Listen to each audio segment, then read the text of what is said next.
Hi guys! Today we'll be recapping a story called The Price of Breaking Up. Please like the video and subscribe to the channel. It helps us a lot. Enjoy! A sacred oracle dictates that the only girl born with the same color hair as the saintess shall be the crown princess. Born with pink hair, Ercia Pesentria is declared the child of the prophecy, and with this, she is destined to marry the heir to the empire. The crown princess Ercia and the crown prince have known each other for 18 years. However, when the oracle changes, Ercia's world comes crashing around her. Just when she thinks that no oracle can make him abandon her, the prince asks to cancel their wedding. Hearing this devastates Ercia. Well, she did just get broken up with. Maybe she could still save their relationship if they reminisce about their past. She loves the prince, and she's his fiancée. Surely he loves her too, right? However, he seems adamant about casting her away. Boo! What a red flag of a man! In a last attempt to preserve her remaining pride, Ercia calmly agrees with his decision. The following day, she wakes up and feels the effect of being cast away. No maids of honor dare to serve an abandoned princess. Suddenly, a commotion arises. Lady Marquis Lurhtella barges into Ercia's room. Nevaeh is the subject of the new prophecy, the destined recipient of the prince's love. Knowing that she's the destined one, she rudely enters Ercia's room, claiming that she has the right to enter. What an audacious woman! Enraged at her behavior, Ercia asserts her role as the current crown princess. After all, she's still the crown prince's fiancée, which means that as of now, she still holds a more powerful position. She takes this opportunity to spite Nevaeh, implying that perhaps she thinks just because she's the object of the prophecy, she thinks she's more powerful than the emperor. Hearing this, Nevaeh panics. If anyone is to hear these allegations, she'd be in trouble for sure. She has the lady dragged out of her room. When Ercia is once more alone, she seethes with anger at how the prince could replace her for someone that immature. With vicious eyes, she questions how she can make her fiancé pay a high price for just casting her away. You better make him pay for just abandoning you like that. You deserve better. Rumors about Ercia quickly spread throughout the palace. She isn't the woman in the prophecy, which is why people start rumors of her being abandoned by God himself. As she hears these rumors, she threatens the women who dare to speak behind her back. Yes, queen, put them in their place. She's still the crown princess after all, so anything said against her could still be considered treasonous. The women profusely apologize, not daring to repeat what they said in front of Ercia. However, things come to a halt when Ercia's previous maid of honor enters. With disgust on her face, she stares at Ercia. Even her own maid of honor, who had taken care of her since she was a child, was now abandoning her. In the evening, Ercia joins her fiancé for dinner. It is only during dinner that she's able to meet him, but it seems that their relationship is now strained as he shows indifference to her as they dined. Years of love thrown away just like that? What a shameless guy! As they go along, she shares that the position he had always wanted for so long has now been taken. Hearing this, he tries to act as if he doesn't care. Seeing him act so nonchalantly, Ercia reveals what she truly plans to bring up during their dinner. In a sharp tone, she asks when she'll finally be able to leave the palace. To say he is shocked and offended is an understatement. He truly finds it so absurd that Ercia actually wants to leave so soon. Well, duh! You don't want her anymore, but you still expect her to stay? What do you expect? Back in her room, she stumbles across the old plans she wrote for her fiancé's future reign. She had planned to give it to him once he finally became emperor. Reading its contents, she feels foolish for writing to him and believing him when he said they'd be partners for life. Suddenly, a bird flies onto her balcony. Upon closer inspection, she realizes that it is a messenger bird carrying a letter from her father. As soon as she reads through it, she immediately summons Asha, a faithful servant of their family who was planted at the imperial palace. Why do you think she would summon him? When Asha enters, the first thing he does is declare his allegiance to the princess. He expresses that he has been waiting a long time for Her Highness of Pesentria to summon him. Ercia regards him, and she immediately asks him to spread a rumor about Lady Lurhtella. It turns out the Marquis, despite his status, has no wealth to his name. This is because 3 generations ago, the Marquis used to hurt the weak. As a result, no fortune has come their way ever since. Would it be wrong to say deserved? Ercia plans to use the information to her advantage, and Asha agrees without hesitation. As Asha leaves, she stares into the flames of lit candles, vowing to make Nevaeh pay for crossing her. Meanwhile, far away from the palace, a priest informs a white-haired man about the rumors rising about the crown princess. He disregards them, claiming that Ercia must only be his. I wonder what he means by that. When the priest also informs him of a rumor about Lady Lurhtella, the man laughs aloud. For some reason, he guesses that the rumor must have been one of Ercia's tactics. Amused, he expresses that he will push through with meeting the Princess Ercia. I hope we see more of him soon. Back in the palace, Ercia prepares herself to return to her home. As she's decluttering, she summons a maid, Azel Portava, to return her engagement ring back to the prince. To her dismay, Azel comes back quickly, saying that the prince implored the princess to return it to him herself. Azel also expresses her concerns about the rumors surrounding Lady Lurhtella. What would become of the palace if a woman like that were to become the new princess? Hearing this, Ercia concludes that Azel might be useful to her one day. Heeding the prince's words, she comes to his quarters to return the ring. When she enters, she finds an array of flowers, the same one she had decorated for him before. She looks at it with emotion. Why didn't he just throw it away? Why bother keeping it? Her thoughts are interrupted abruptly. The prince has now entered the room, but why was he gazing at her with a rather soft look? Oh, I feel like melting with the way he looks at her. Ercia offers up the box containing the engagement ring with all means of returning it to the prince. When he takes it, she turns to leave, but she accidentally knocks off the vase of flowers from the table. In a rush, the prince comes to her side, concerned that she might injure herself. Realizing that they're physically too close to each other, she tells him that it was inappropriate to hold her, considering they are no longer engaged. The prince agrees, but he seems to be dismayed at the happening. Before Ercia can go, he asks for her to help him arrange the documents. I wonder what's wrong with him tonight. He looks like he wants to be in her company. Ercia declines, and the prince is left with no choice but to let her go. Back in her room, she summons Azel to bandage her foot. Turns out, she had been injured by the vase earlier. As Azel patches her wound, the two strike a conversation. Initially, they begin to talk about the rumors about Lady Lurhtella. Azel seems to be concerned that the lady would be sitting on the throne, considering her family's background is so bloody. Ercia indulges in the conversation. Soon enough, she shifts to the topic to Azel's own history. She feigns interest in her familial ties with Mr. Rubella, the prince's assistant. Later that night, a black messenger bird knocks on Ercia's balcony doors. She inspects the letter and sees that it is empty. Moving to burn the letter, she finds that text starts to appear as soon as it is exposed to the flames. She wonders what could have caused her parents to employ such methods to hide their message. Now invested in this odd letter, her eyes glitter with curiosity and determination to unveil its hidden message. Lady Navia Lurhtella clears herself of the rumors by using the prophecy as a way to appear pure and innocent. She claims that the rumors are baseless and that the people should believe in her since she's the owner of the oracle. That night, Ercia once again summons Asha. They recount the earlier events of Lady Lurhtella, clearing her name and speaking as if she were already the princess of the empire.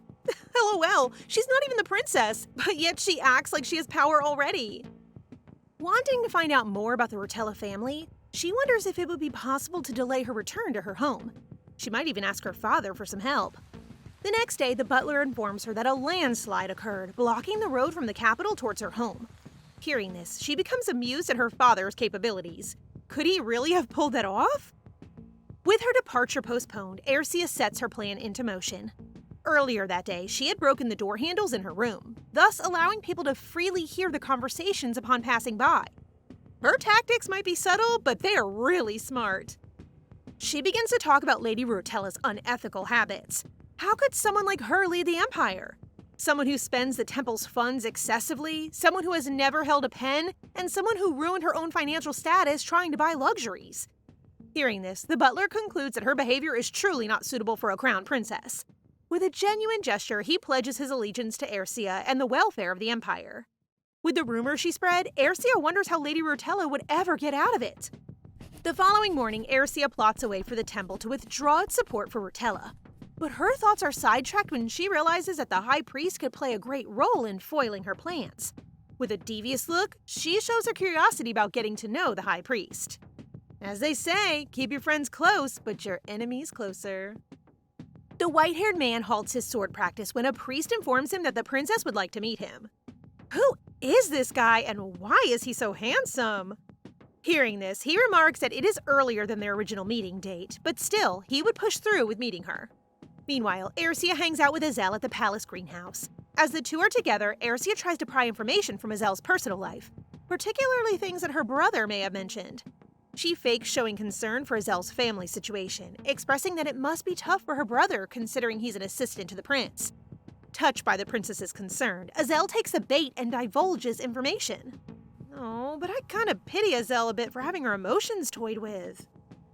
According to her, her brother indeed has been going through a tough time ever since the proclamation of the new oracle. Furthermore, she mentions that it's even more problematic to handle the situation since both the temple and the empire are involved.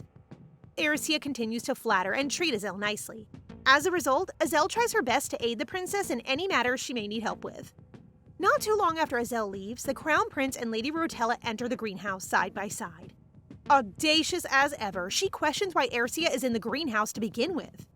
Fed up with the disrespect, Arisia asks permission from the prince to allow her to tell off Lady Lurhtella. When he fails to speak, she takes this as permission to do so. Has the cat got your tongue, Crown Prince? Unlike Lady Lurhtella, who is being handed everything because of the prophecy, all of Arisia's power and influence are the fruit of her and her family's hard work. She would not stand to be disrespected so easily. But when she tries to put Lady Lurhtella in her place, the woman seems to allow her ego to get the best of her and disrespects Arisia more, even telling her she'd regret her actions. The nerve of her! Why is it that the Crown Prince remains silent when both women feud in front of him? Lady Lurhtella ceases her disrespect and invites the prince to move along with her outside. However, unexpectedly, the prince tells her to go first. Ha! In your face! When he repeats it a second time, Lurhtella looks pained and betrayed. Arisia and the prince sit opposite each other at the greenhouse table. Getting straight to the point, he tells Arisia to cease whatever she's doing. Although he doesn't mention it explicitly, she knows that he is pertaining to matters relating to Lady Lurhtella. When Arisia doesn't budge, he asserts himself more, telling her that he is warning and not requesting. Geez, not polite at all. Reaching an endpoint to their discussion, Arisia tells him that he should know better. No member of the Pesentria family dares to let people who interfere with their family live in peace. One way or another, they will get even. Arisia is merely following her family's rules. As she leaves, she tells him not to call her by name anymore. After all, they are no longer engaged. He should start addressing her according to her title, the Princess of Pesentria. As he should. Even when Arisia exits the greenhouse, she notices a presence following her around. Realizing that the mystery person has no interest in stopping, she leads herself into a clearing so that they may confront each other. As she turns around, she calls out Lady Lurhtella for tailing behind her. When she reveals herself, she confronts Arisia right away. She's heard the rumors about herself, and they seem to spread like wildfire. With a condescending tone, she interjects that she knows for a fact that it's none other than Arisia who's behind all of it. A princess must always remain composed no matter what the situation. As Lady Lurhtella continues rambling about Arisia starting the rumors, Arisia replies nonchalantly, saying that spreading rumors is not a sensible thing for a princess like her. Arisia shows Lurhtella a potion that she carries in hand. She pours drops of the liquid onto the ground, and immediately the grass starts to sizzle and burn from the chemical. Had she not known beforehand that it was Lurhtella who was following, she would have used it on the stalker right away. I'd pour that all over Lurhtella anytime. With a haughty tone, she advises her to send a formal letter next time she wants to convene. Lurhtella realizes the severity of the damage the chemical could have brought her. To retaliate, she flaunts the ring on her hand and arrogantly shows it off. Arisia merely laughs at her. How could she flaunt something Arisia used to own? It was almost like a hand-me-down at this point. Their exchange of words remains as sharp as ever. As soon as Lurhtella leaves, Asha immediately appears from hiding. He hands her a sealed letter. In its contents are the status of the war. It turns out the war is over and the Imperial force would be returning soon. 3 years ago, the Sepaya Kingdom had sent a plea to the Empire saying that they would volunteer to become vassals if the Empire would send an army. Her brother, Rias Pesentria, was among those who attended the reinforcement. Her brother looks so manly and charming. With the war over, her brother would be returning in a week's time. But aside from her brother, then that means that Kid would also be coming back. I wonder what kid she means. The next morning, Arisia wakes to the sight of flowers adorning her bedside. She wonders where the flowers come from and how they ended up there. Her questions are soon answered when Alfredo Venetia, the second prince of the empire and the bastard son of the emperor, walks in carrying yet another bouquet of flowers. It's been a long time since they've seen each other. Alfredo expresses how much he worried for Arisia when he heard the new prophecy. Seeing him worry, all she can do is reassure him that she's all right. Considering that it's been 3 years since their last meeting, then that would make Alfredo 16 years old. hardly a kid anymore. All of a sudden, as they're catching up, he hastily pulls Aercia into a hug. This puts Aercia in a state of shock. With the softest gaze, he asks her face to face if she truly did remember him. Yeah, he's so cute! He looks just like the Crown Prince, but with softer features. Alfredo's question catches Aercia off guard. Suddenly, she finds herself strolling down memory lane to the time they first met. She had been in the garden when a young Alfredo tugs her momentarily. Oh, he's so cute as a child! Feeling the slight tug on her dress, she turned her attention to him. It was then that he asked if she was busy. Seeing him with an almost crying expression, Aercia listened to what he had to share and vent out. How could a child be so pitiful? From that moment on, Alfredo had followed her around, and in turn, she acted like an older sister to him. Now, 3 years later, she is proud of the person Alfredo has become. To think he survived and triumphed in a war he was forced to take part in? That's an admirable feat indeed. He asks her if she truly did call off her engagement with his brother, to which she answers yes to. What else is there for her to say? That's the reality of her situation anyway. Alfredo invites Aercia to dine together for breakfast, but she soon realizes that he hasn't even greeted the Emperor, Queen, and his own brother, the Prince, yet. She implores him to meet with his family first, and she can join him for a meal at a later time. Hearing this, a sad expression takes over Alfredo's face. He acknowledges what Aercia meant. Although he looks pained not to be able to spend breakfast with Aercia, he still heeds her advice. As Alfredo leaves, Aercia looks past her window to see preparations commence for the night's welcoming party. An idea pops in her head. How amusing would it be to see the Crown Prince and Lady Lurhtella's reactions if she attends the welcoming party? Oh, she is cunning indeed. Later on, she asks Azel to help her prepare for the party, to which Azel happily obliges. But mid-thought, Aercia quickly revokes her request and shows a worried and hurt expression. Seeing her lady's pained expression, Azel is concerned that something has happened. Once again, Aercia has wrapped Azel around her finger. She then explains a matter involving Lady Lurhtella, saying that the lady had trampled on her a few days ago. Hearing this, Azel feels pity for her. How cruel is Lady Lurhtella to hurt her princess? Seeing that her plan successfully baits Azel, Aercia remembers her encounter with Asha a few nights ago. He has come into her room bringing important intel about the Lurhtella family. It turns out the Marquis of the Lurhtella family had borrowed large sums of money from the trade fair. The son who handled the trade fair used to be in love with Lady Lurhtella. Ugh! Who can love someone with such an ugly personality? But more importantly, he hid a dark secret. Turns out the son had killed his mother and had hidden his father away. Nobody but the Marquis knew about it, which is why he used this as a leverage against the son of the trade fair. Either he would lend the Marquis money or be executed for his crimes. As if that wasn't juicy enough, Asha then reveals more. The Marquis seemed to be related to the shrine. However, his exchanges and transactions with the shrine were way before the prophecy was changed. Asha goes on to say that it was the higher priest's wish to inform everyone that it was the original prophecy. He suspects that the high priest is having an affair with the Marquis's daughter. No wonder the prophecy has been changed. Looking out the window, Aercia knows that this is vital news since the high priest is barred from having passionate relationships, and ponders what she can do with such information. Aercia asks Asha if he has any information about Lady Lurhtella's biggest weakness. He replies that Lady Lurhtella's biggest weakness is beauty, such as luxury items or beautiful-looking servants. At this moment, she asks if he can try to seduce Lady Lurhtella for her. Loyal as ever, he agrees to do what she commands. Meanwhile, Aercia recounts some intimate details about Asha's life, stating that he grew up in a guild full of assassins, but he somehow ended up abandoned on the side of the road. That's when her father came to pick him up and take him under his wing. Once Asha was fully healed, he swore his loyalty to the family and would do anything for them. The story then jumps into another flashback of when Aercia was still a young girl. She returns to her room at night to read a book.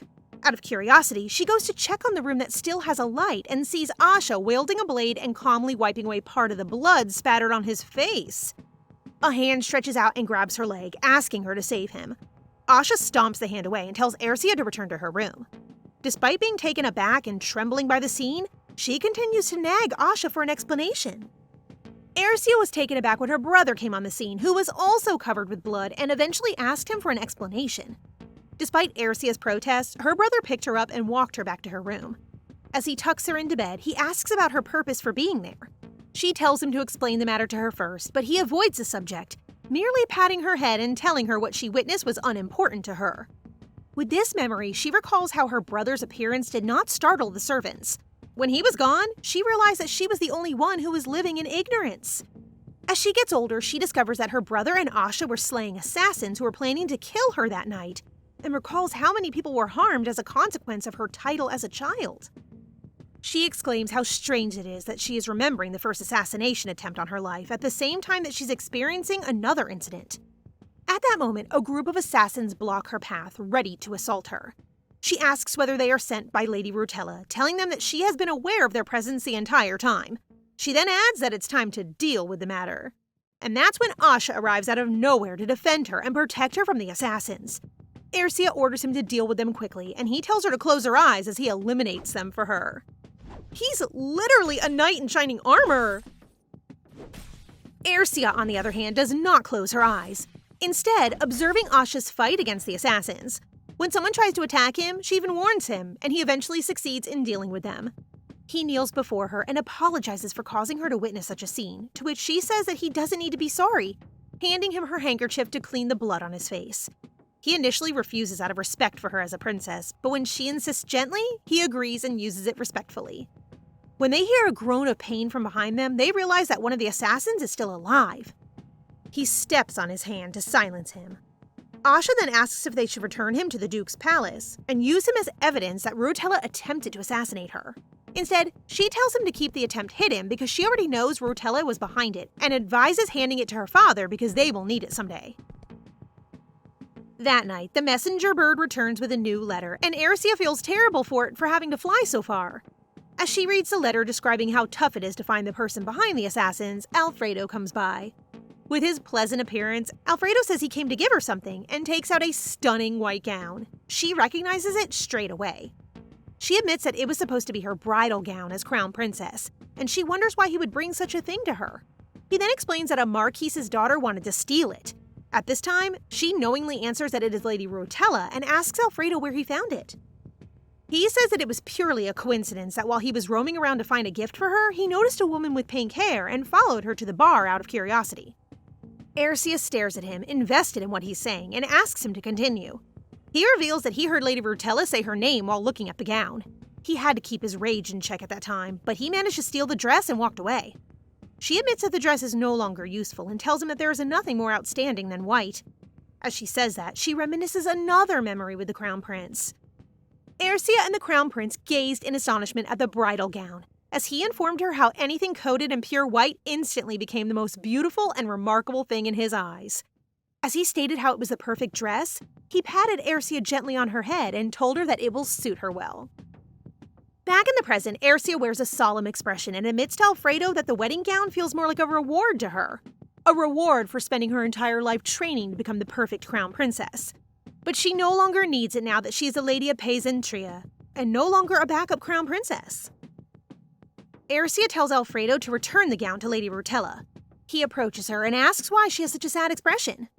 Ercia questions the meaning of his assertions, and he answers that she has a look that one only gets when they're unhappy. Unaware that she has produced an expression that has impacted Alfredo, she stretches out her hand to soothe him, and he gratefully accepts her affectionate touch.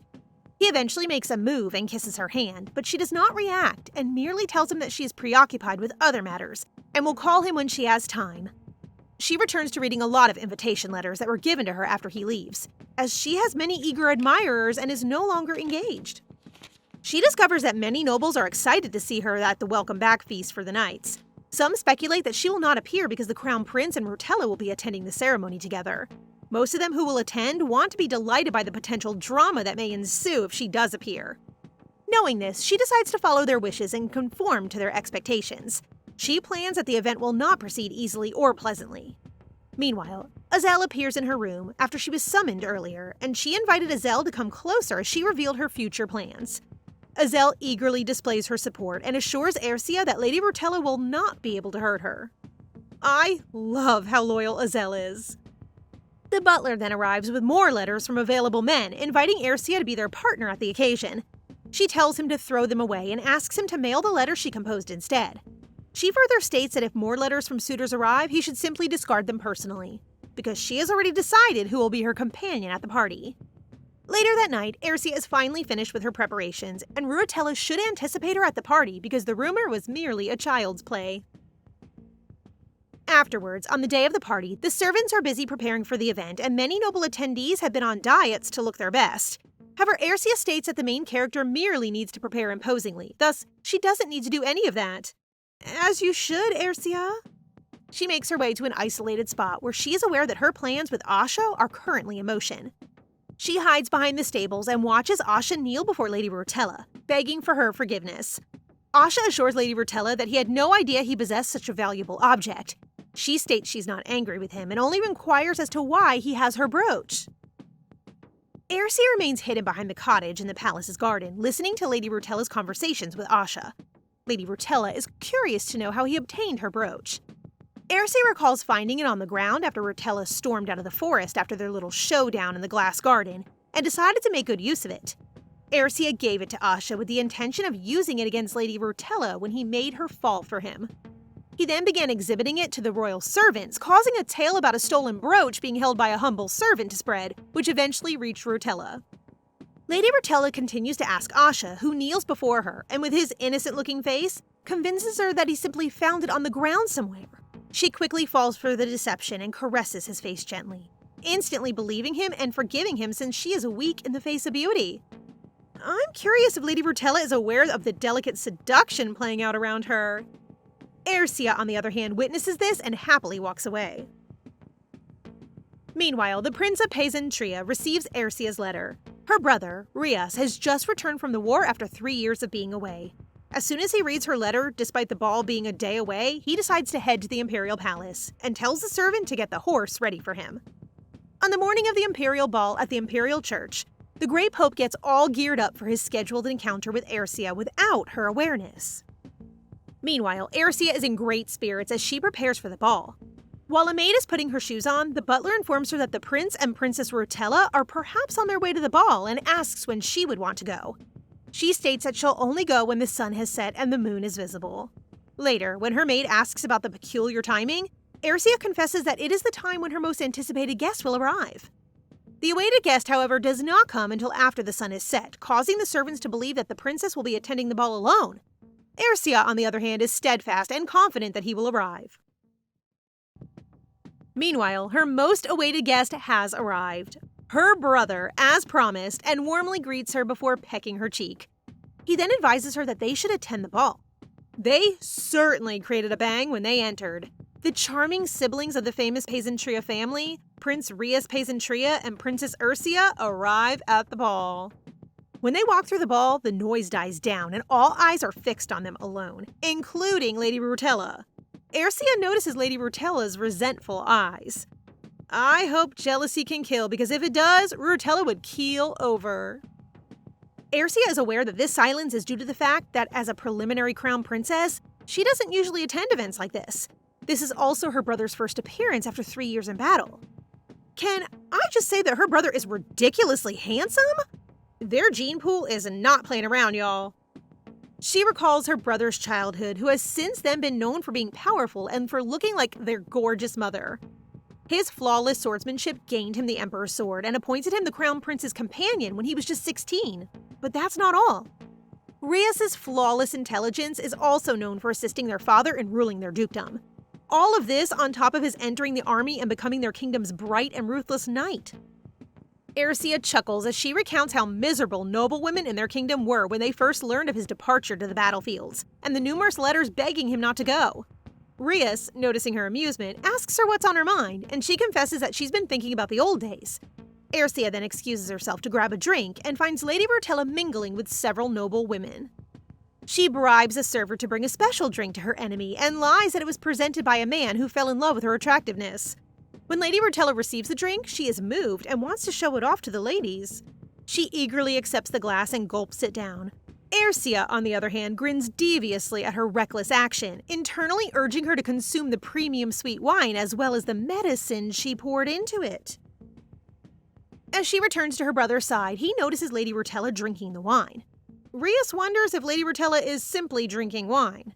Instead, Ersia reveals that it contained a medicine that their father provided and was sensitive in a variety of ways. Meanwhile, Ercia is approached by a dizzy Lurhtella, making her worry if her father's medicine is already working. To be sure, she grips the lady's shoulder and admits that she's the one who started the rumor about her. However, unlike her typical self, Lurhtella does not answer. It leads Ercia to conclude that the treatment was ineffective. Nevertheless, a smirk appears on Lady Lurhtella's face as she coldly looks down on Ercia, expressing that she intends to make her kneel before herself once she formally becomes the crown princess. Ercia looks at the wasted Lady Lurhtella and concludes that the medicine is working effectively. She believes that her plans to stand out in the celebration have begun now that Lady Lurhtella has finally absorbed the medicine. Looking at the person before her, she hates the fact that she's been replaced by such an immature child. Compared to Lurhtella, Ercia is more ladylike than her indeed. Ercia recounts her ball with the crown prince, the first time she held someone's hand and danced. Because the king and queen are usually the first to dance, she and the prince would always follow them. However, she's not thinking about the dance with him, but rather that a spoiled child has cost her the spot she worked so hard to earn. Considering the circumstances, though, she thinks Lurhtella will be unable to have the first dance with the prince. She pretends not to know any better, asking Lurhtella to settle down and offering her a handkerchief to dab the sweat off her cheeks. Lurhtella, on the other hand, takes it very personally and warns her against treating her lowly. As the crowd observes the tension between them, Ercia gives Lurhtella a kind pat on the shoulder and explains that she was just trying to make her feel better. However, Lurhtella immediately screams in response to the gesture, telling Ercia to stop putting on the act. Lurhtella brings her face close to hers and whispers if she knows that person too. Ercia doesn't get it, and although she wants to, she discards the idea, respecting many guests watching them. Ercia asks Lurhtella to take a seat so she can calm down. However, she roughly slaps her hand away, making her wince. Although Lurhtella claims that the slap was merely a brush of her hand, the crowd starts to whisper about why the prophecy chose such a vile person. When Lurhtella hears about it, she chooses to leave for good. Azel then appears and asks her how she can hurt someone as nice as Ercia. Lurhtella, enraged, yanks her by her clothes and calls her a clingy roach. The insult just fuels Azel's rant about how she is unfit to be a crown princess and that Ercia is the only one who is. Hearing this temporarily silences Lurhtella before urging her to slap Azel. Looking at the scenario, Ercia steps in, and Lurhtella's final hit lands on Ercia's face. She begins bleeding from the corner of her mouth, leading the crowd to criticize Lurhtella's actions even more. Bravo, Azel! You did great in making Lurhtella realize her true colors. She is nothing but a mess at this point. Ercia, on the other hand, without any sign of pain, still thinks that the medicine is only effective for a short time and needs to tell her father. Meanwhile, everyone at the ball wonders how she could be the child of the prophecy, just as they start believing that it was false and forged. Lurhtella's eyes widen in horror. Using the opportunity to appear like her opposite, Ercia offers her hand to help Lurhtella. Despite Lurhtella's presence beside Ercia, the crowd's murmurs become louder. Ercia tries to wrap her hand around Lurhtella's arm, but Lurhtella jerks it away harshly, causing her to trip over a table piled with wine glasses. Ercia is prepared and braces herself for injury as the wine glasses begin to tumble. The crown prince, on the other hand, comes and pulls her towards him, hiding her from the danger. As the glasses shatter and the wine stains Lurhtella's clothes, Ercia wonders why the crown prince protected her and not his fiancée. We have no idea as well, girl. This guy is beyond confusing. Meanwhile, Lurhtella wallows in despair, telling herself that she cannot go that low. Ercia appears once more to express her dissatisfaction and offer her assistance. Lurhtella, dazed, decides to go and smacks her hand away. However, this time when Ercia calls out to her and says that she is acting inappropriately with her, the visitor agrees and begins doubting the truthfulness of the oracle, causing Lurhtella to tear out her hair, scream, and cry at them to stop talking. With tears in her eyes, she turns to Ercia and frustratedly asks if she wants to be punished. But Ercia merely chuckles proudly and steps up to her, questioning why she should be the one to be punished and if the oracle was indeed changed. The guest's repeated whispering of the accusation leads to Lurhtella's shocked expression, leading Ercia to feel there's indeed something wrong with the prophecy. Soon after, Lurhtella is led away by servants in defeat, leaving Ercia wondering why the crown prince isn't assisting her. As they look at one another, Rias appears and pinches Ercia's cheeks, telling her to have her wound treated as soon as the ball is over. Right then, Azel and her brother greet Ercia and wonder if she's fine. Ercia recognizes Azel's brother, Rufella Pertuve, the crown prince's aide. As they exchange greetings, she notes how he's still kind-hearted, which interferes with his work and distinguishes him from the rest of the crown prince's aides. She also compares him to Azel and realizes how similar they are. She then turns to Azel and kisses her cheek, pleading with her not to put herself in danger for her sake, and urges Lurhtella to take his sister home and cure her wounds. Following Azel's departure with her brother, other noble women approach Ersia, wondering if the Crown Prince will take action against it. One of them notices how sad the Crown Prince appears and concludes that it must be because he was separated from her due to the oracle. However, Ersia is aware that there's a rumor about them and wonders if he really has feelings for her. She gradually dismisses the idea, reminding herself that even if he did love her, it is irrelevant since she no longer loves him. Surprisingly, as she turns around, she sees him standing behind her with a sad expression on his face.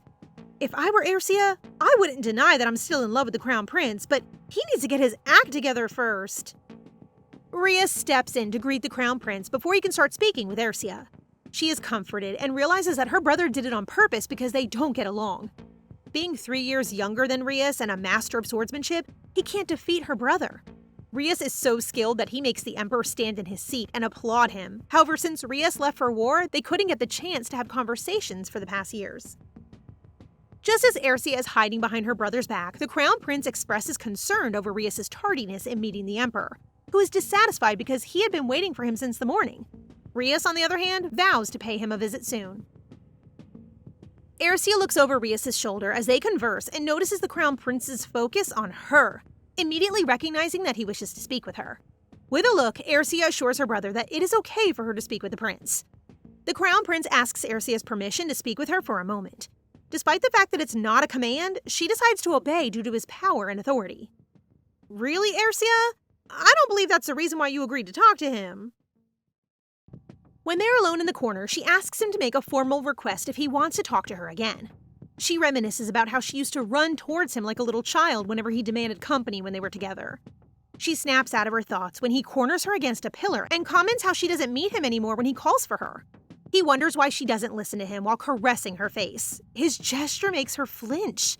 She pushes him away, stating that she will not back down if a lady criticizes her since she is Princess of Pesentria.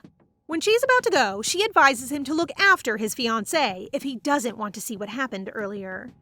Refusing to let her walk away, the Crown Prince grabs her hands and kisses them firmly, warning her never to do what she did today again. She then rushes away, reminding herself that she is no longer with the Crown Prince and that her trembling heart when she sees him will fade in time. As Ersia stands alone on the balcony after a time, she recalls how she and her brother had their first dance at today's event. She sighs and leans against the railing, happy that her plans for today worked so well. Out of the blue, Asha appears and informs her that he has something she must know right away. He tells her that he waited for Lady Lurhtella to return, knowing that it is best to comfort someone when their heart hurts. But then, she tries to get him to bed. However, nothing happened because she was high on drugs and fainted. Ersia, on the other hand, finds it dull and wonders if he approached her solely for this information. He eventually reveals that it is about the High Priest, but before he can, someone enters the balcony. Ersia struggles to conceal him because he's bigger than her, so Asha gets down and hides. However, she maintains control of the situation, standing firm and ready to meet whoever it is. Fortunately, it's just Alfredo who notices Asha and questions who he is. Ersia, on the other hand, distracts him by caressing his face and asking if he wants some tea for tomorrow. He eventually leaves Ersia for privacy after agreeing to meet her for tea. Asha wonders if Alfredo can leave that way, but she tells him that Alfredo will not do anything to harm her. She then requests him to continue what he had been saying earlier. Meanwhile, the Pope and a priest arrive at the ball venue and wait for Ersia to get out of the palace. He feels delighted that the day has finally arrived to meet her. What is this devious Pope planning exactly? Unaware of the Pope's presence, Ersia rejoins Rias at the ball and tells him about what Asha told her. She states that the priest had just visited Lurhtella a few hours ago, which made him question why. She speculates that they might meet since she is a child of the prophecy. However, if they cling to each other and exchange intimacy during their meetings, it changes the situation, which is exactly what Asha witnessed after hiding in Lurhtella's closet. Ersia wonders how the High Priest, who is not supposed to love or have children, could commit such a sin. Rias chuckles as he observes her intently, wondering how she had grown up so soon. Rias kisses her cheeks, a common display of affection among her family members, and he asks if she is upset with the Oracle's changes. She doesn't deny that she was, but she isn't right now, and she is concerned about something else. Rias reminds Ersia of their mother's regard for her as a treasure taken by the Emperor, and she laughs heartily. She describes how their family accepts her despite only seeing them a few times a year.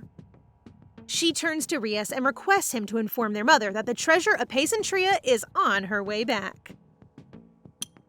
Aercia and Rias decide to leave the party. Aercia first suggests that he can stay a while, but he insists on going back too, partly because he still has some confidential topics to talk about with her. As they walk along the pillars, Rias expresses his surprise about the relationship between the High Priest and Lady Lurhtella. Aercia is scandalized by the possibility that the High Priest committing a taboo with the lady. They can, of course, tell the temple about it, but they must first gather strong evidence. However, they may have to manipulate the evidence by looking for the High Priest's handwriting. Aercia reminds him as well that based on Lady Lurhtella's reaction earlier, the oracle might be false. The two are also quite suspicious that not only the High Priest was able to receive the new oracle while the Pope did not. As a veteran of violence, Rias proposes that they make a false testament with the High Priest's handwriting and kill him, letting people believe that he ended his own life.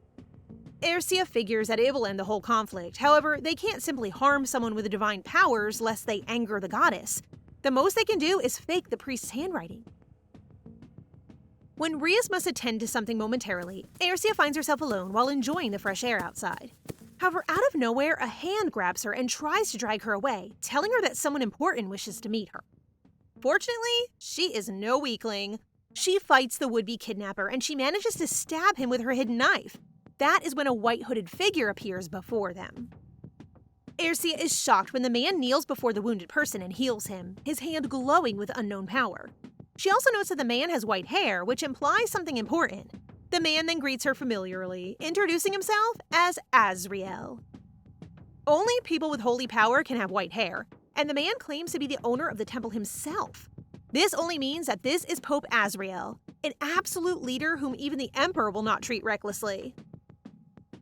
Aercia, however, will not let his position intimidate her. The man tells her that he only means to meet her. What's even more shocking is that he shamelessly caressed her face. I know you're good-looking, Mr. Pope, sir, but you're not supposed to touch people you just met so casually. She is quick to brush him off, demanding that he go straight to the point. The Pope playfully answers that he has something to talk to her about. Despite still being relatively dazed about meeting the Pope in this situation, she decides to question why he tried to have her kidnapped. Pope Azriel then beams at her like they're having such a pleasant conversation and replies that he just wanted to know more about her.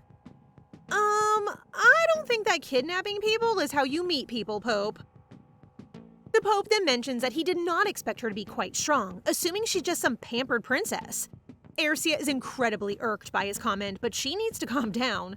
Instead, she once again demands that he tell her what he came there to say. However, the Pope suddenly steals her dagger, pointing it at her. He then asks her if she wants to be his, mentioning that she has no reason to accept if she really is the child of the Oracle. She reminds him that she is no longer the one of the Oracle. He playfully questions if she really believes that the Oracle has changed. She admits that she did believe it, but only for a time. Hearing her response amuses him, especially when she proposes to tell him the important information that has caused her change of heart in exchange for an equally vital knowledge from him. He agrees to her proposition, but since it is quite late, he suggests that they see each other some other time. He even dares to caress her hair and kiss her hand shamelessly. No matter how audacious this guy is, he sure is charming. Before he leaves, he gives her a blessing as an apology. She only finds out what this blessing exactly is later that night when she realizes that her bruised cheek no longer hurts. Unfortunately, the stressful day is not over for Aercia. Right when she's about to rest, she is summoned by the Crown Prince. Walking into the prince's royal palace fills Aercia with bittersweet memories. The moments she has shared with the prince in this place have given her so much happiness, and yet all of those are of no use now. The prince has his back to her when she enters his room, but he turns when she greets him. Wearing a frankly quite revealing robe, the man is a sight to behold, truly. We're also cross with you right now, Mr. Crown Prince, but my God. When they are seated, she questions why he wants to see her, but the prince just stares at her in silence. She tries mentioning Princess Lurhtella, and still he doesn't respond. But then he suddenly stands up and walks towards her. He finally speaks and tells her how she is the same as before, not caring about the things that have been happening. He lifts her chin with his fingers and describes her as someone who doesn't care about him. Excuse me? You're the one who decided to ruin your relationship with her, remember? She demands that he let go of her, but he remains stubborn.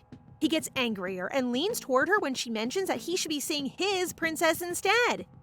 He is enraged at this point, and he wants to know if she will truly leave this castle. Calmly, she replies that it was he who gave her permission to leave if she wanted to. She emphasizes that since her fiancé asked her for an annulment, there would be no reason for her to stay there. The prince is dismayed by the way she is acting, thinking that having her in his room will change things. Ercia expresses her confusion instead, wanting to know why exactly she's there. He is quite incredulous that she is so relaxed when she has him, but her questioning when he has never been hers only angers him further. He turns away, expressing that he will do what she wants. All his actions vex her now. After all, she has lived a life for him, and yet he leaves her in an instant.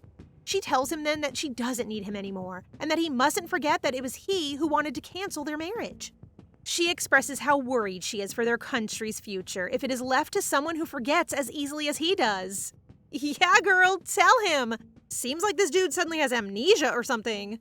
Infuriated, he shouts her full name, and she answers back that she was almost Ercia Venetia, but now she is just his former fiancé. Ercia instantly regrets showing so much emotion, but she can't stop now, so she continues speaking. She tells him how she has fulfilled her duties until the end, and when the prophecy changes, she can only obey his wish to cancel the marriage. At this point, she's trying to leave, but he suddenly grabs her.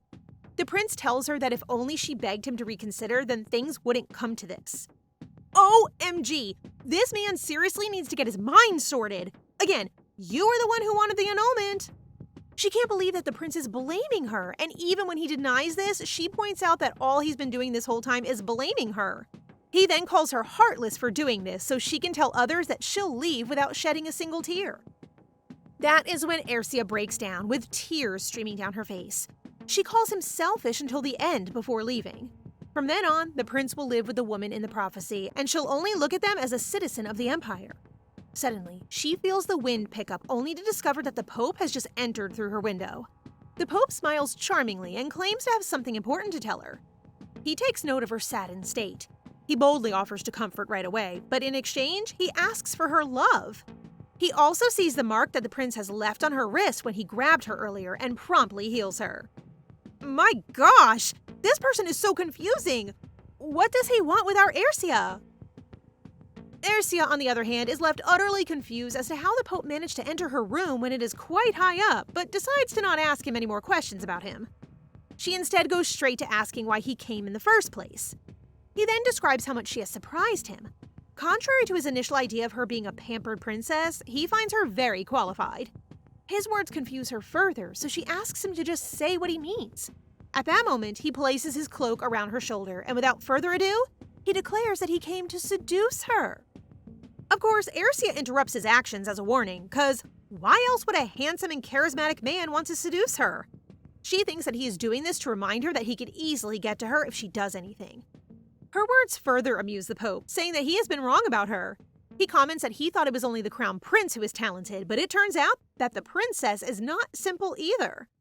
As the Pope helps her sit on her bed, she describes how the prince is worthy of respect, considering how much he has done for the empire.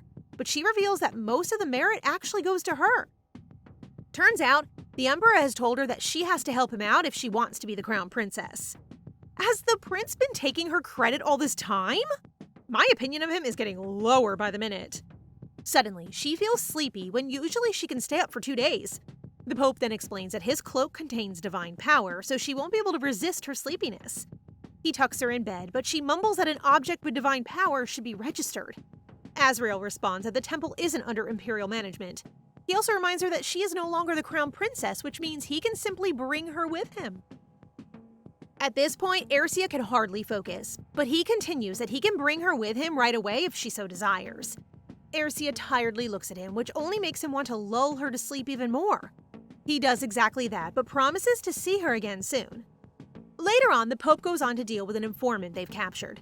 After giving out some harsh but reasonable orders, he faces a woman that we're all familiar with, Ercia's main attendant. He reminds her to do her job well before turning away. The woman is forced to spy on her beloved master because she has to be loyal to the one who saved her child. Even if she has to deceive Ercia, she will do it for her child. Meanwhile, Ercia wakes up with a start and is horrified to realize that the conversation with the Pope is actually not a dream. Holding the Pope's cloak, she notes how warm divine power is, and she never wants to forget how it feels. Aercia has been noticing the sudden change of behavior that her attendants are having. They are once again treating her as they did before. The same ones who turned their backs on her the moment the new prophecy was revealed. They even offer her gifts of rare honey and a tiara with a red gem. She is taken aback since tiaras with red gems are reserved for royalty. However, she still graciously accepts her offer. She then tells her attendants that she wishes to rest. Left alone, she contemplates just why these people are acting this way. She decides to know what has happened. She goes out to the stable to meet with Asha. The first thing she tells him is that from then on, he will know that she needs to call him if she wears a specific brooch. This way, they lessen the risk of being discovered as a fraud. Asha easily agrees along with a genuine compliment about how the brooch suits her. Aercia then tells him to rest for the day since he's been quite busy. But he tells her he's fine, even apologizing for not having new information about Princess Lurhtella and the High Priest. Aercia instead asks about any rumors he's heard that can shed light on why people around her are acting differently. Asha hesitantly reveals that there are some rumors that the Pope has chosen her to be the next canonized saint. This can only mean two things. Either she has divine powers, or it is the position given to the companion of the saint. Despite the rule against people in the church marrying, it is the Pope's sole prerogative and authority to be the exception. Asha suggests steering the public's attention, but he is surprised when Aercia decides to let the rumor be. She intends to make the most of it and use it to her advantage. Asha is devastated. Knowing that she doesn't have divine power, the Pope's intention can only be to marry her. He doesn't want her to be stuck in any more unwanted marriages. Aw, Asha is so adorable and loyal. Look how concerned he is for her. Asha's words have made her think about how she felt about having to marry the prince before. Their marriage has always been inevitable for her, something that would happen whether she liked it or not. One thing is for sure, she thought that nothing else matters as long as she can stay by the prince's side. She assures Asha that those are just rumors, but he comments that she has always treated herself like a tool. Aercia is touched by his concern, and she understands that he's worried for her. Patting his head, she reminds him that what she wants the most is for him to take care of himself. Asha replies that he's fine because it is his job. Still, the princess wants him to tell her if he's having difficulties, especially since he's also dealing with things in the capital on behalf of her father. He then expresses that he finds it hard when he's not there to help her. Smiling fondly, Aercia tells him how much she appreciates him. When she first moved to the palace, Asha's presence is what comforts her. Asha, on the other hand, believes in her strength so much that he is sure that she would have found her own path even if he wasn't there. He is such a green flag. This is how you treat a lady, guys. You believe in their capabilities. He then vows that he is ready to sacrifice his life for her orders because it is his happiness. He doesn't want her to cry or be saddened anymore.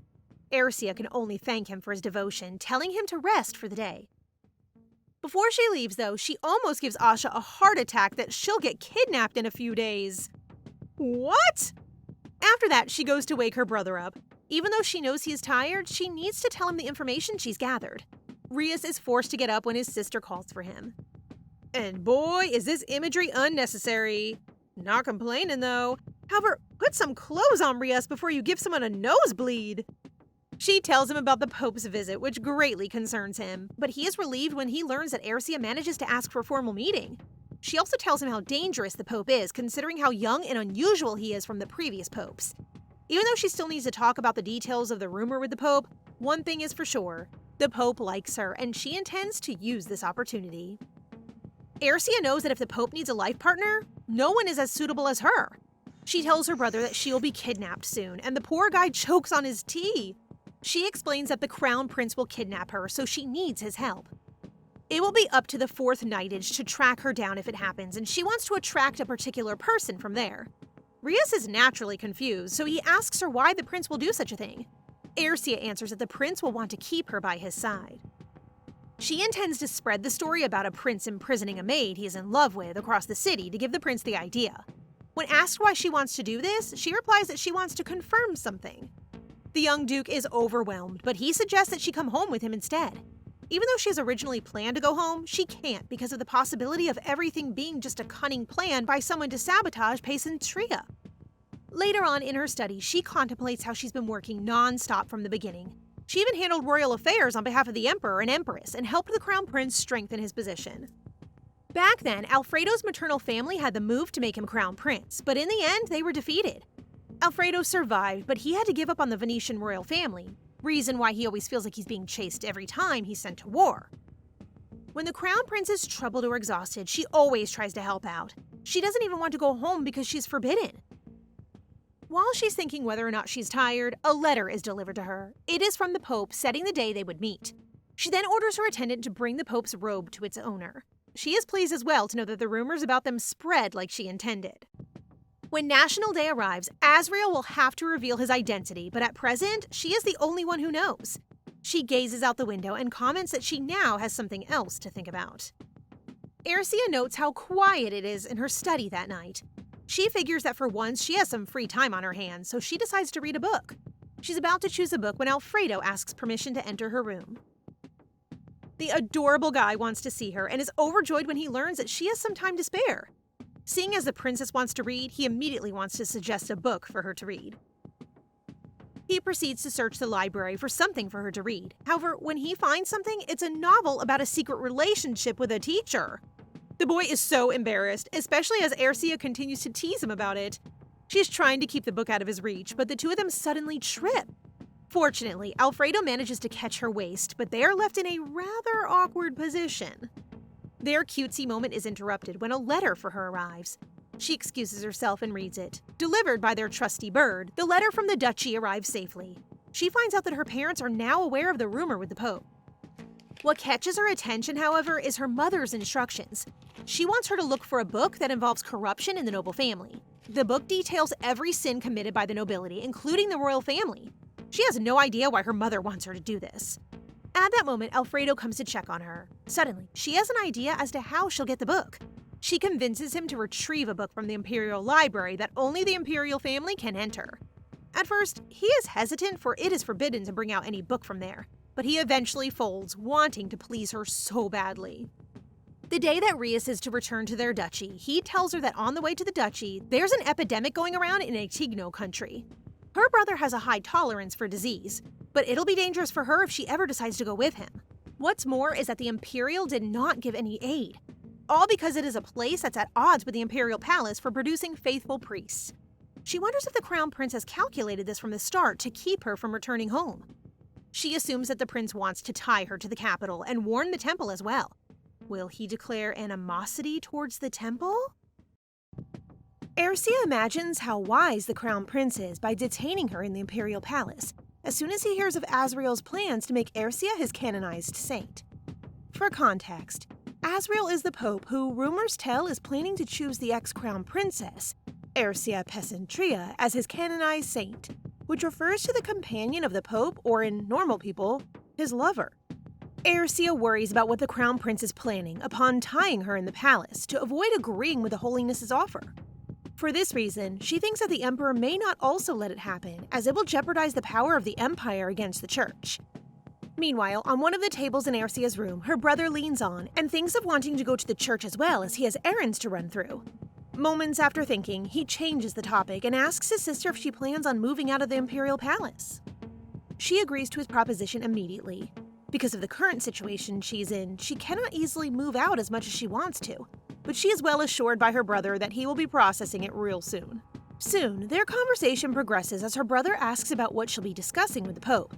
She plans on telling him about the gossip regarding her being chosen to be the Pope's canonized saint, planning to tell even the Crown Prince too. On the flip side, Princess Lurhtella hasn't shown herself after the scandalous actions she did at the ball, and how she's been rumored to have an intimate relationship with the High Priest. Ercia's brother wonders if the Emperor had already learned of the gossip about Ercia being the canonized saint. If so, he assumes that the Empire may consider bringing her back to the Imperial Palace as part of the family. Ercia thinks deeper and loudly considers the easiest way for the Emperor to keep her at their side and away from the Church is to marry her to Alfredo, the second prince.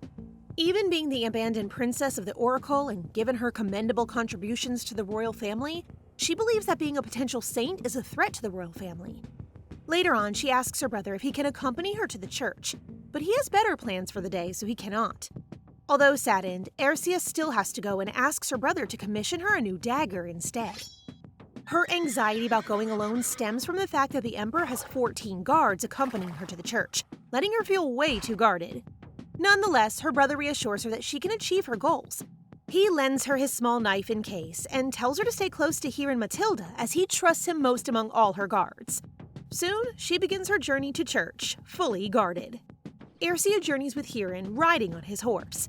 The carriage that was supposed to be her transport to the church was broken, so they had to do horseback riding.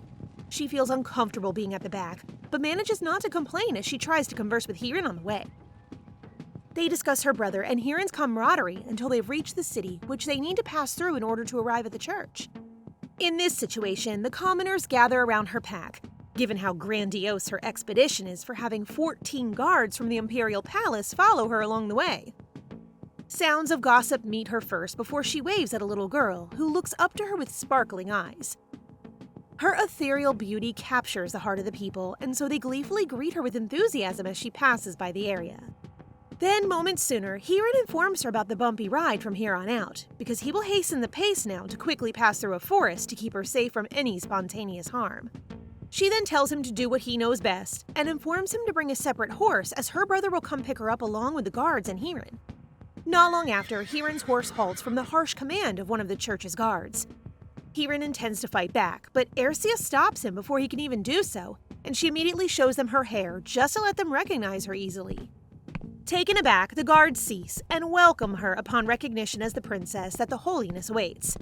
Hirin then escorts her inside the church and stops outside the Pope's office. The church looks magnificent with the statues of angels, making it look more sacred. As she enters the Pope's room, they greet each other formally, not until the door closes, and they seem to start off with the topic about the Pope's spreading of the gossip. He confirms to her that it was his doing, and he continues to offer to help her scare the nobles. Although she has several advantages to his offer, it seems suspicious. She does not like playing around and rejects him instantly. He then provokes her by titling her as the Emperor's marionette, but she does not plan to back out. She threatens him that she will have to leave if this is the case, but he stops her quickly. This confirms how they need each other, so they both calm down and start the conversation all over. The Pope then asks her the purpose of visiting as they immediately lock eyes in synchrony. Aercia does not waste any time and confronts the Pope about her being the gossiped soon-to-be saint. The Pope expresses his intentions to her on a different wavelength of words.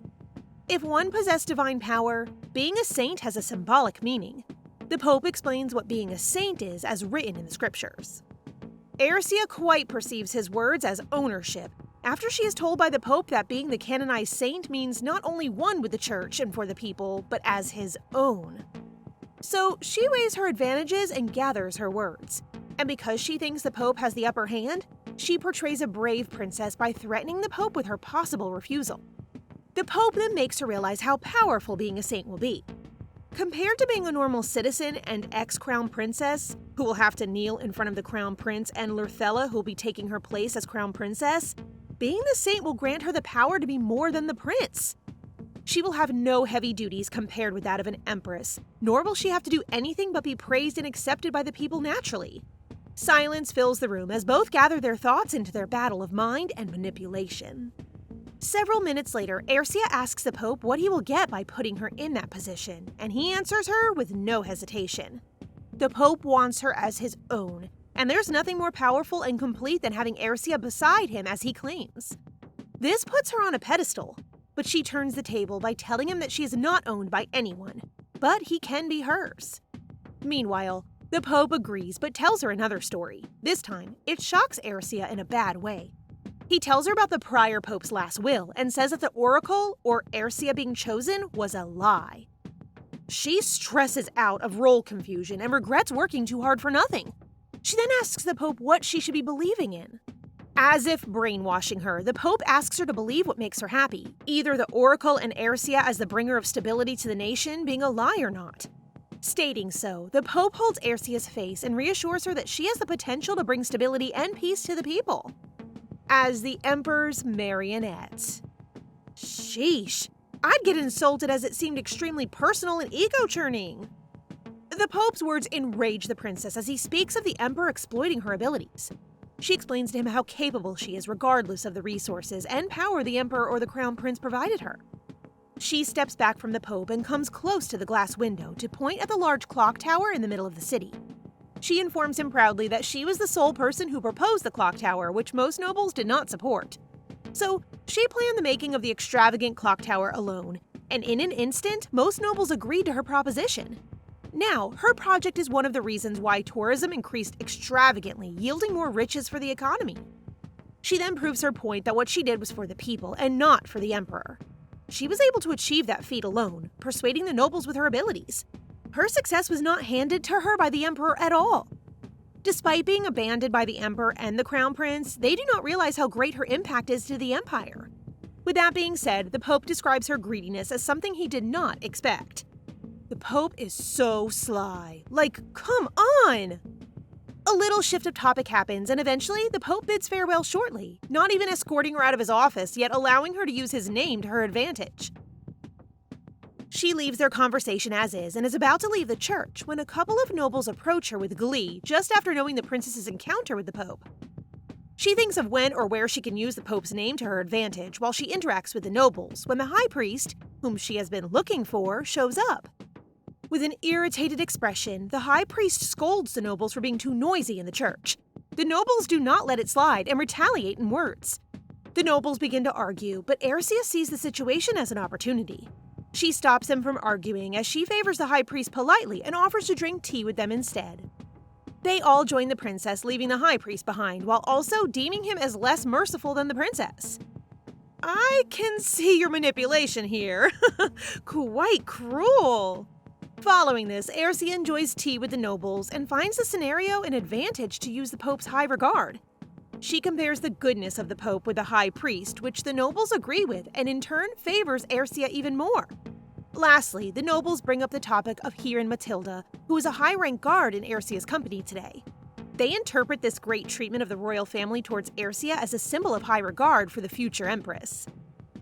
She feels great to hear them say these things until one of the nobles asks, out of curiosity, how good her relationship is with the crown prince.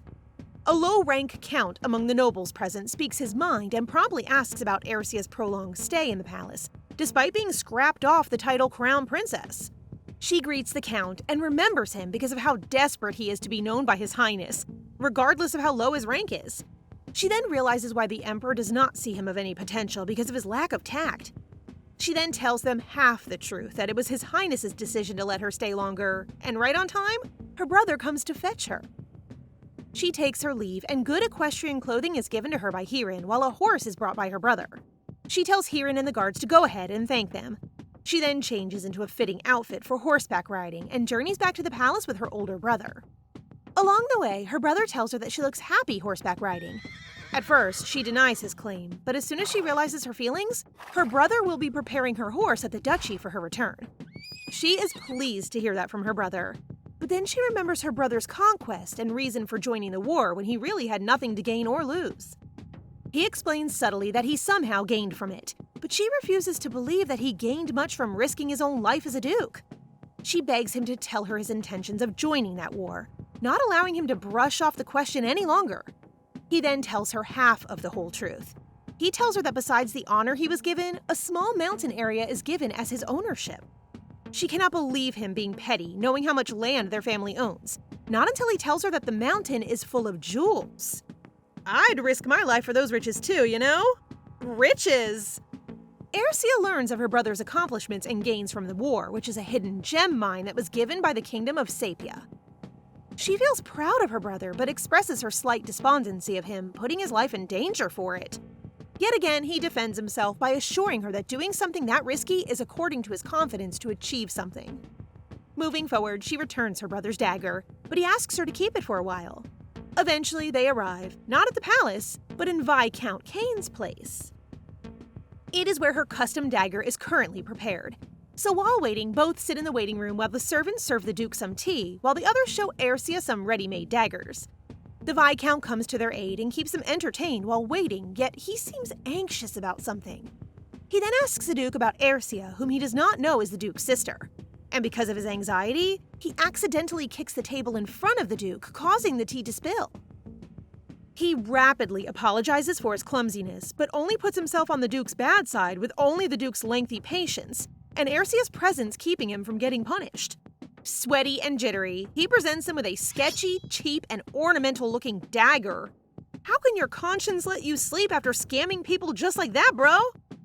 At first, Ercia seems to have a liking for its beauty. However, her brother provided great quality gems to make her dagger, while the Viscount exploited the gems and offered them low quality material. This almost turns the Duke volatile, but he stops himself and instead takes his leave with Ercia. Fortunately, Ercia is willing to pay the price of the dagger and asks the Viscount to send the bill to the duchy for the payment. Expectedly, both leave the Viscount almost wounded, in fear and regret of his doings after the Duke divulges his intentions of cutting connections with the Viscount. Serves you right for your bad service and trickery. Upon going out of the Viscount's premises with the dagger in Ercia's hands, the Duke asks why she bought such a useless weapon. He then adds how most daggers that are made these days are becoming trash and lose their main purpose. She then reasons that the dagger can be used as an ornament, yet is taken aback by what her brother tells her next. He expresses his thoughts about the legendary sword that she's holding. He implies that even having the sword hung on the wall, no matter how sharp it is, isn't useful. It merely functions as it should and will eventually be replaced sooner. She thinks of his words and asks him if he has something hidden in his words that he wants to tell her. Unfortunately, what he said was simply about the sword. Meanwhile, Ercia relates the sword to herself. Like the sword, she simply is replaceable as of the moment the oracles changed. She then drops the topic and walks with her brother to town. In the meantime, they look for gifts that Ercia can bring home to the duchy for her parents. Ercia asks the Duke's opinion on a marine blue-colored gem that she wants to gift her mom when she finds out that her brother has left her side. Expectedly, a swarm of girls is keeping him busy, so she decides to buy the gem anyway. The vendor seems to know that she can be tricked, so he asks her for a higher price and asks her to wait. The vendor offers her convenient delivery of the gift directly to the receiver, but as soon as he finds out who she is, his face speaks fear. Suspicious. Girl, you've been living inside the palace. You have to learn how to identify scams. Moreover, the Duke's audience had to go as Ercia wanted to leave already. So the two walk back to their horses, and suddenly the topic of conversation is about him giving up being an heir for his sister. It all starts when Ercia teases him for being a duke without a wife, and soon shifts to his role in their family. Dumbstruck, Ercia cannot believe how willing her brother is to step down for her, despite feeling quite insulted that her brother unconsciously reminded her once again that she is the ex-crown princess. However, she drops the feelings and jokes around with the Duke when a haggard little girl grabs Ercia's clothes and steals her attention as she offers Ercia her flowers. The little girl selling flowers shows the symptoms of the plague which is spreading across the slums. Ercia still does not hesitate to buy some of her flowers, and it makes the girl happy to receive silver coins. Yet again, her approach towards nobles seems like a taboo among the slum people, as they usually get dragged away after such encounters. As soon as the kid goes away, the Duke speaks with Ercia about the present plague and what to do about it. Ercia stays silent and ponders what to do about it, knowing that the recent plague is different from the last plague that killed extreme numbers of people. Luckily, this plague can be treated if attended promptly. However, aid is hopeless to come in the slums, hence killing many of the marginalized sectors of the town. Heedfully, Ercia lays her plans into action and no longer hesitates to share them with her brother, also to ask for his help. Is it just me, or is she turning into a girl boss here? She plans on setting fire to the slum areas, but makes it look like it was the Crown Prince's plan. Wait, what? Those poor people! You better have a great explanation about this. She meticulously works her plans based on what the prince has done and said to her in the past. The last time they passed through the slums on fire, it was the prince's doing, so she intends to do the same, but better. She plans not to harm anyone as much as possible, so she requests for her brother to ask some of his knights to dress like imperial knights and help the marginalized escape, while the Pesentria family offers the people a residential area where they can renew their lives. This will allow her to gain the people's trust further, and she doesn't want to allow the prince to step forward any further before she can land her foot forward first. Actively, the Duke's people heard her orders from the bushes that they had been hiding in all this time. The Duke imparts his support for his sister all the way as they hold hands to see the start of her slum revitalization project. That's actually a wise strategy, Princess. Way to go! But make sure that no innocent life is lost. The fire broke out just as Ercia planned. People are in panic, begging someone to save their lives. Suddenly, Ercia notices a woman holding what seemed like a baby, so she asks her brother to help. Those who have seen Rias wrapping his coat around the woman wonder if he has come to help all of them. Is it just me, or do you guys also think there's probably a string of fate here? Just then, the knights of the Pesentria family assemble to help as Aercia assures their safety, igniting hope to everyone. 4 years ago, there was an epidemic in the slums where people couldn't eat or clean themselves properly. This lack of hygiene caused a lot of people to die. However, the way the Crown Prince chose to handle it was by burning down the slums. He removed the poor people who were the source of the plague, to which the public praised him for like a saint. How inhumane! They were his people! Aercia makes a bold announcement promising medical care for everyone's needs. However, the people struggle to believe it, feeling that doctors wouldn't bother with them due to their dirty appearance. Even with the assurance of treatment, their concern shifts to finding a place to stay. Aercia approaches a coughing man, helping him up while emphasizing that their cleanliness won't determine their worthiness of care. She assures them that Pesentria will assist in finding accommodation. The crowd reacts with astonishment, showering Aercia with gratitude. Aercia anticipates that once word of her kindness spreads, people will contrast her compassion with the actions of the Crown Prince, who persecuted those in the slums during the pandemic. Rias, worried for Aercia's safety, urges her to leave once the doctors arrive. Aercia agrees, trusting her brother's aid to handle the situation. Suddenly, the girl who sold flowers to Aercia earlier calls to express gratitude for arranging a doctor's visit. Rias, tapping Aercia's shoulder, reveals that the boy she's accompanying suffers from Peladria disease.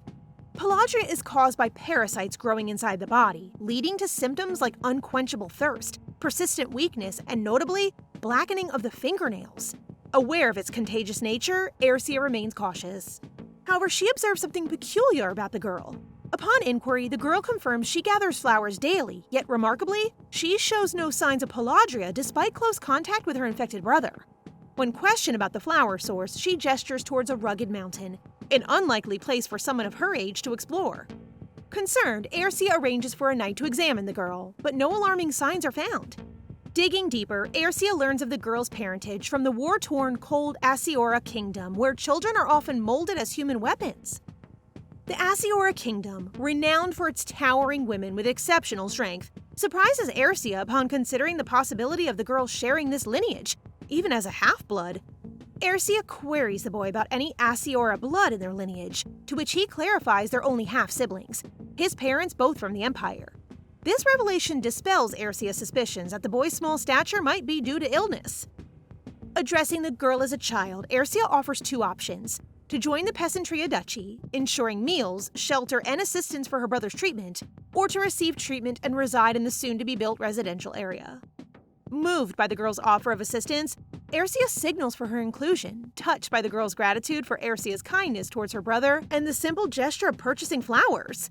Despite feeling she has little to offer, the girl expresses her desire to join the duchy.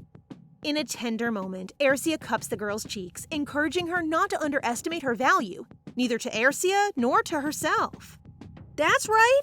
Just because she's a child or someone without a noble status doesn't mean she's less. After that, Rias talks to Aercia about how they coincidentally found a bloodline of the kingdom of Asiora. And there's no doubt about that because at her age, she was to traverse in treacherous mountain paths without a single injury, which means that she surpasses ordinary human capabilities. Rias agrees, explaining further that even swords don't penetrate their muscles easily. He also fought some before, during wars, and those were people sold through illegal trafficking since Asiora Kingdom doesn't send their citizens outside. He then asks her how amusing it is that just because they possess power, they are being exploited without their consent. Aercia has a sudden realization that Rias isn't referring to the slaves from the Asiora Kingdom, but rather to her own circumstances. As chosen by the gods as a symbol of peace and stability, she had to go to the palace against her will. So Aercia replies that she isn't amused by that. It's a pity if there are those who are being used and die against their own will. Even the knights from the Asiora Kingdom, who are now in the duchy, stabbed their masters to survive and escaped, and Rias was the one who brought them in. Aercia feels sorry for the dead, but she's proud of those who struggled to survive. Rias strokes her hair and admits that he underestimated her. But Aercia understands that it may have saddened him to see his younger sister not complaining even when things are difficult. The only one who can pity her is herself. It's regrettable she won't engage in something she can't handle. Yes, Queen Mother, we salute you! Just then, the siblings talk about how they spent their childhood together, teasing Aercia if he should call her a baby now that she's no longer the Crown Prince's consort. Aercia tells him to stop when suddenly, a knight informs him that everything is settled down. Aercia commands him and the others, further instructing them to stay and assist the doctors while the rest can return. Just as when they're set to leave, a knight informs her that the Empress has collapsed from poison. Rias calls her sister, hinting that it must be a scheme to keep her captive. However, Ercia knows better. She has no intention of playing around as he pleases. That night, she goes to a restaurant with her brother and tries a few shops. In the carriage, Rias informs her that he will not be staying at the Imperial Palace for a moment. Instead, he will stay at the Duchy's Manor, a famous estate directly granted by the Emperor to the ancestors of their family.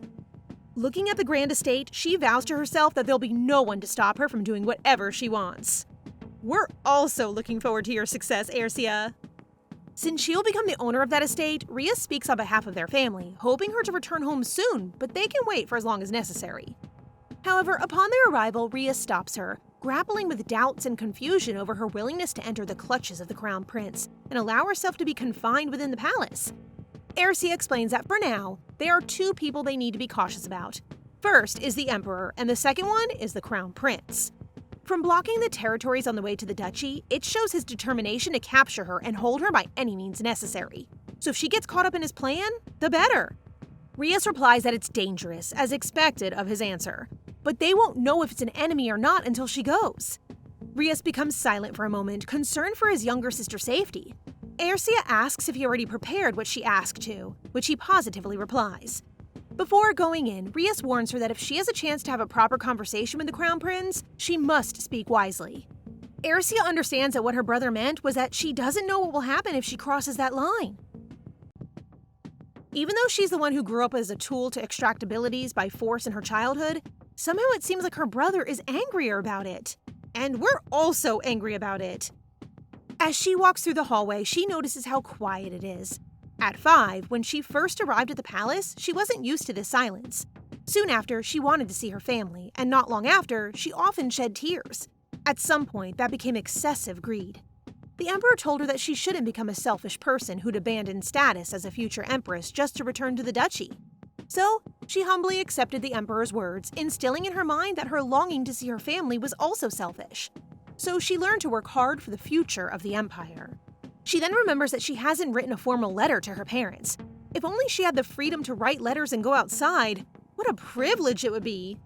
As she keeps thinking about happy things with her family, her mood spoils as the Crown Prince calls her name, asking if she just arrived. Irnos asks what she was doing for arriving so late. Instead of answering, she inquires how the servants and the Crown Prince himself waited for her. But if he has no intention of answering, then she'll take her leave. Ercia knows very well that she must show strength, or else she'll only be devoured. Ernos then reveals that he heard she went to the temple. From there, Ercia understands that they are keeping an eye on her through the servants. His expression speaks volume, and she's disgusted how they're all his people.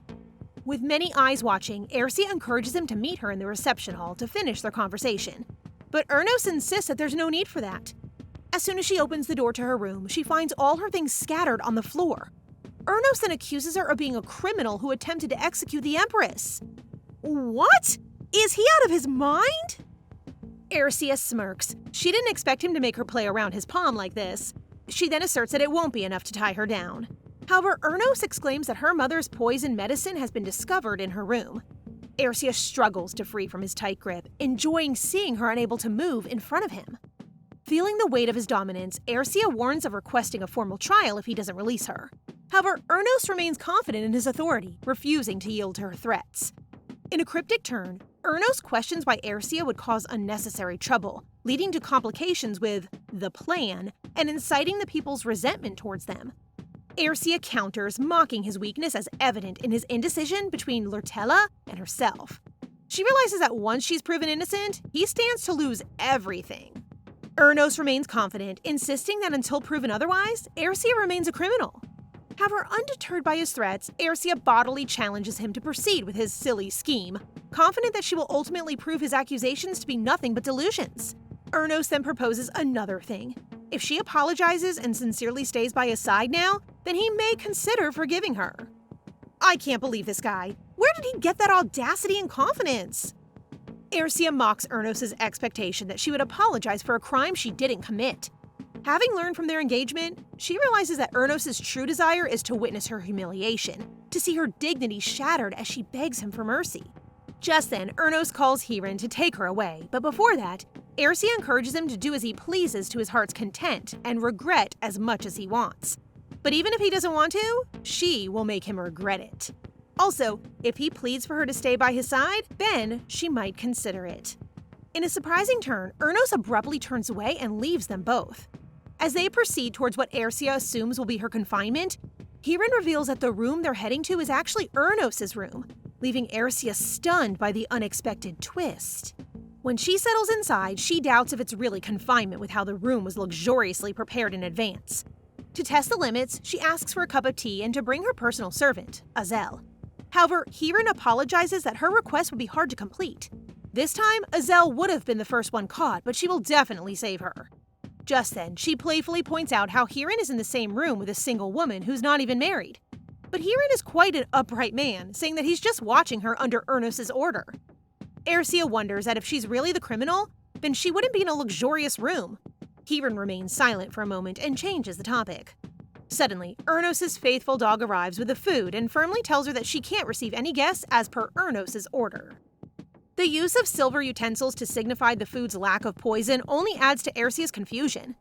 As Aercia puzzles over Ernos' intentions, she can't help but wonder what he truly wants from her in this charade. Don't let your guard down, Aercia. Despite her disdain for receiving similar treatment when she was still the crown princess, Aercia resolves to endure the current situation after seeing Ernos' expression. Questioning Ernos' motives and confused by his behavior, Aercia wonders how he can act like an emperor while treating her like a prisoner in luxury. That night, when a servant finds medicine hidden in Aercia's clothes, she shows its danger by letting a few drops fall to the floor.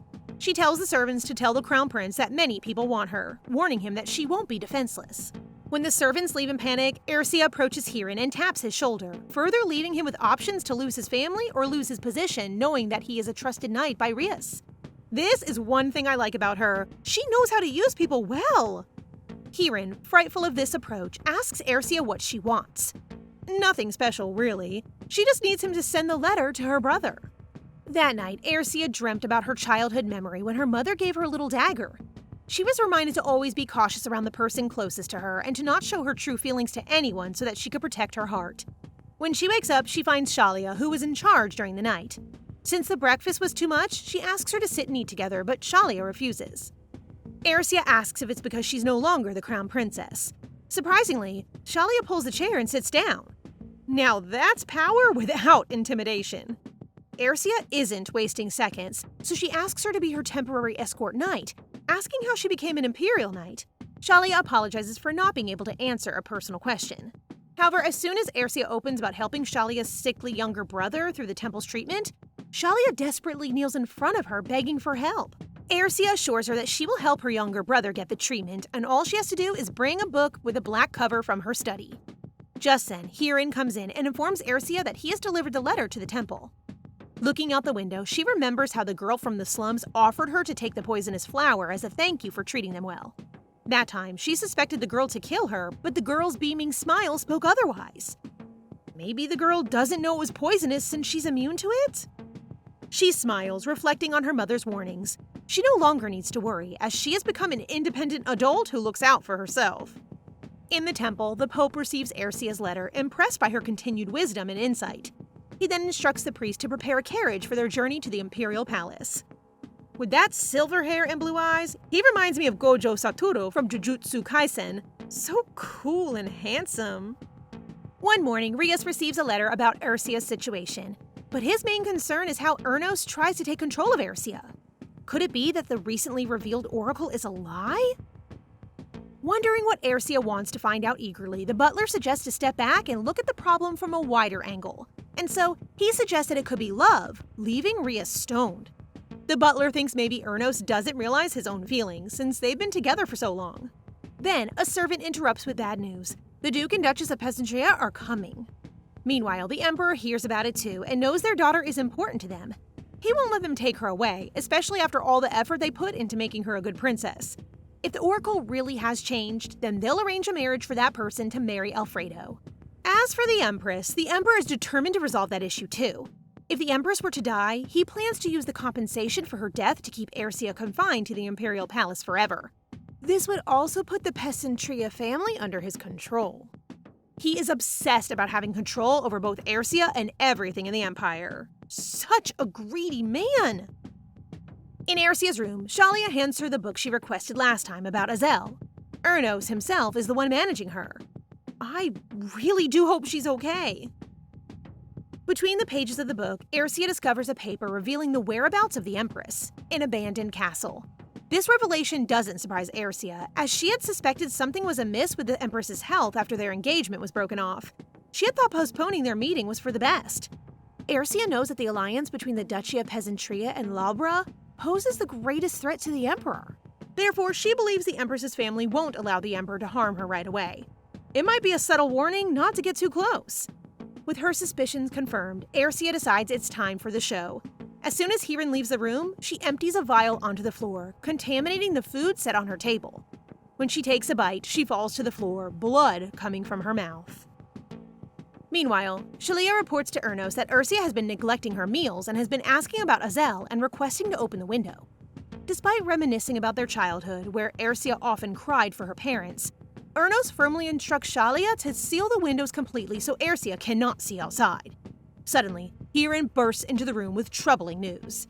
Some time ago, when the Empress's health started to decline, Ernos had pleaded with the Emperor to send Ersia to the duchy temporarily. He feared that if he didn't, it might strain his relationship with the Duke, who valued Ersia. However, the Emperor warned Ernos about the possibility of Ersia refusing to return, and reminded him that she doesn't belong to him, but to the Emperor, as he was the one who made her. However, at that time, Ernos had believed Ersia's words, that she would always support him. Yet the Emperor made him doubt his achievements, reminding him that while Ersia may need him, she doesn't truly need him. If he were to ask to end the engagement, she would leave him without hesitation. Of course! Ersia is not the type to lower her dignity and beg for you to treat her right. In the present, Ersia remains unconscious for 3 days straight despite receiving the antidote.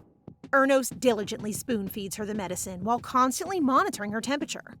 Unable to suppress his concern, he finally asks her if she dislikes him so much that she would want to die. Well, yes, she hates you a lot, and no, she won't take her life for that sole reason. Miraculously, Ersia regains consciousness, and as Ernos wipes her tears, the first word she utters is his name. Ersia wakes up at the sight of the Crown Prince's quarters. After being accused of murder, as planned, she was brought to the prince's chambers after risking her life by eating the poisoned food as well. The messenger bird comes to the window to knock with its beak. Ersia stands to open the window and take the message that it brought for her. A small potion comes along with the message, which is from her brother, the Duke. He apologizes for overestimating Ersia's immunity from the poison, so he wants her to drink the small neutralizer that the bird brought along to make sure that she will be out of danger. Ersia smiles when she soon learns about the Emperor's condemnation of the accusations directed at her against killing the Empress. Yet her brother's queries are still left unanswered about Ersia's ultimate goal, and whether it was worth risking her body and health. She then lets the bird fly away before the prince catches her in front of the open window. He comes closer to her and stops about 6 feet away. Ersia, without wasting her time, informs the prince of her leave by tomorrow. Her departure is due to the false accusation brought upon her. The prince then inquires what she will do if he refuses her leave. Ersia's expression from calm turns into annoyance as she tells him that he cannot stop her. She even adds that if he accuses her of murder again, she will dare assume that he wished for Ersia's death. And this puts the crown prince on edge. The tension grows heavier when Ersia begins to recount the significant times that she allowed the crown prince to decide for her life without even questioning any of it. She recalls all the times she followed his plans and orders in order to help him and the Empire, and asked him when she was going to keep doing so. Undeniably, the prince shows his frustrations all out, but calmly. He feels provoked and asks Ersia what gave her such patience to keep her petty pride up when he allowed her to choose all the time based on his perspective. He confronted her about the times that she recounted to him and why she never voiced out or cried. What he wanted was to see her needing him because he would have supported her even without her crown princess title. What a jerk! Get over yourself! Enraged, Ersia raises her voice and asks him if he ever cared to ask her during those times if she wanted what he asked of her, if she wanted the engagement or any of her duties. If this was the case, she would have been able to confess her love for His Highness, the Crown Prince. This information comes as a shock to the prince, silencing him. Serves you right. The Crown Prince's face turns red after learning about Ercia's feelings and sacrifices. He assumes that her prolonged stay in the palace and how she managed to endure the discrimination of the people after stepping down as the Crown Princess were all because of her love for him. It creates a huge impression on him to the point of liking the thought of her sacrificing for him. However, Ercia rephrases her words and imparts to him that she once loved him, but now she's exhausted from what she has done up until this point. As soon as she informs the prince that she no longer loves him and that she's ready to let him go, she walks away from him and leaves his chambers to prepare her things. Lastly, she thanks him for letting her confirm her feelings before she closes his doors. While heading to her room, she looks at the moon, and with sadness in her eyes, she assures herself that everything will be fine now. However, the prince approaches her with an ominous expression on his face. He confronts her and pulls her long pink hair. For a second, she fears his cruelty, afraid that he'll do her harm. In just a moment, the prince had already cut her long hair. It's as if the length of her hair symbolizes their time together, and he chooses to end it by doing so, leaving Ercia dumbstruck and crying. Ugh! How dare you!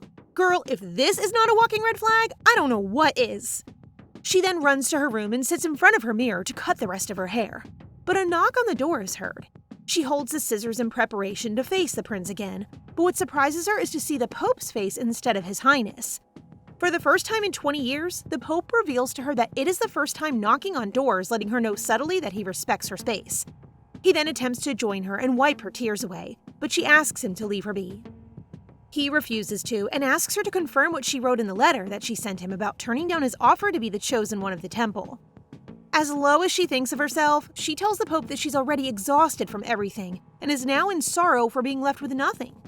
This turns out as an advantage for the Pope to show his love for her without discrimination of whether being the chosen one or just anyone as stated by the heavens. His words calm Ercia down as he cups her face with his hand and puts his other hand on her waist. He verbalizes her words of wisdom on taking her own path and worrying about nothing else but her happiness. Eventually, he covers her eyes while supporting her back and asks her to rest now as she's endured greatly. The period of the first ever Saintess's existence in the Imperial Palace was the most peaceful and prosperous era of the Empire until her demise. Before she died, she told the people of her testament that the one who can bring stability and peace to the Empire again shall be of the same pink hair as hers. Her word then became the Oracle, which has profoundly bombarded Ercia since she was a child. During her childhood, she was always left confused about her role as the chosen one, why she had to be away from her family most of the time, and why she is kept inside the palace. She sought for answers, until one day when the Empire was experiencing drought and was on the verge of falling into ruins, the people put high pressure on a child as the chosen one. People began to curse her and question whether her existence was merely a lie made by the Saintess. Ercia had to step up her game and carry with her the weight of the role and responsibility she was dragged into by the Oracle. She dedicated her whole life to the Empire up until the time she learned that the Oracle was all a lie. Being of a mature age, she wilts in sorrow and mourns all her efforts wasted on a lie, and now she does not know what to do anymore. Ercia wakes up with her hair all cut into a shoulder-length style. She may have forgotten about what happened last night with the Pope, since she storms in front of the Pope, who is present in her room early in the morning. She is then reminded by the Pope that his presence today is because of her wish to accompany her throughout the night while she sleeps. This, in turn, embarrasses her, but then the Pope asks if she is still in sorrow like last night. She unhesitatingly says the weakness was only until last night. I have always seen such girl power throughout the chapters, and she's showing it again! Go, girl! The Pope speaks of her experience as princess consort, and he believes that her skills and intellect are the assets that she can offer to him in return for the temple's title of saint. He believes that overpowering something like the temple or the empire is something he cannot do alone, and all he needs is someone like Ercia. So she gathers her thoughts and accepts his offer, but in one condition. Both should not engage in the game of love.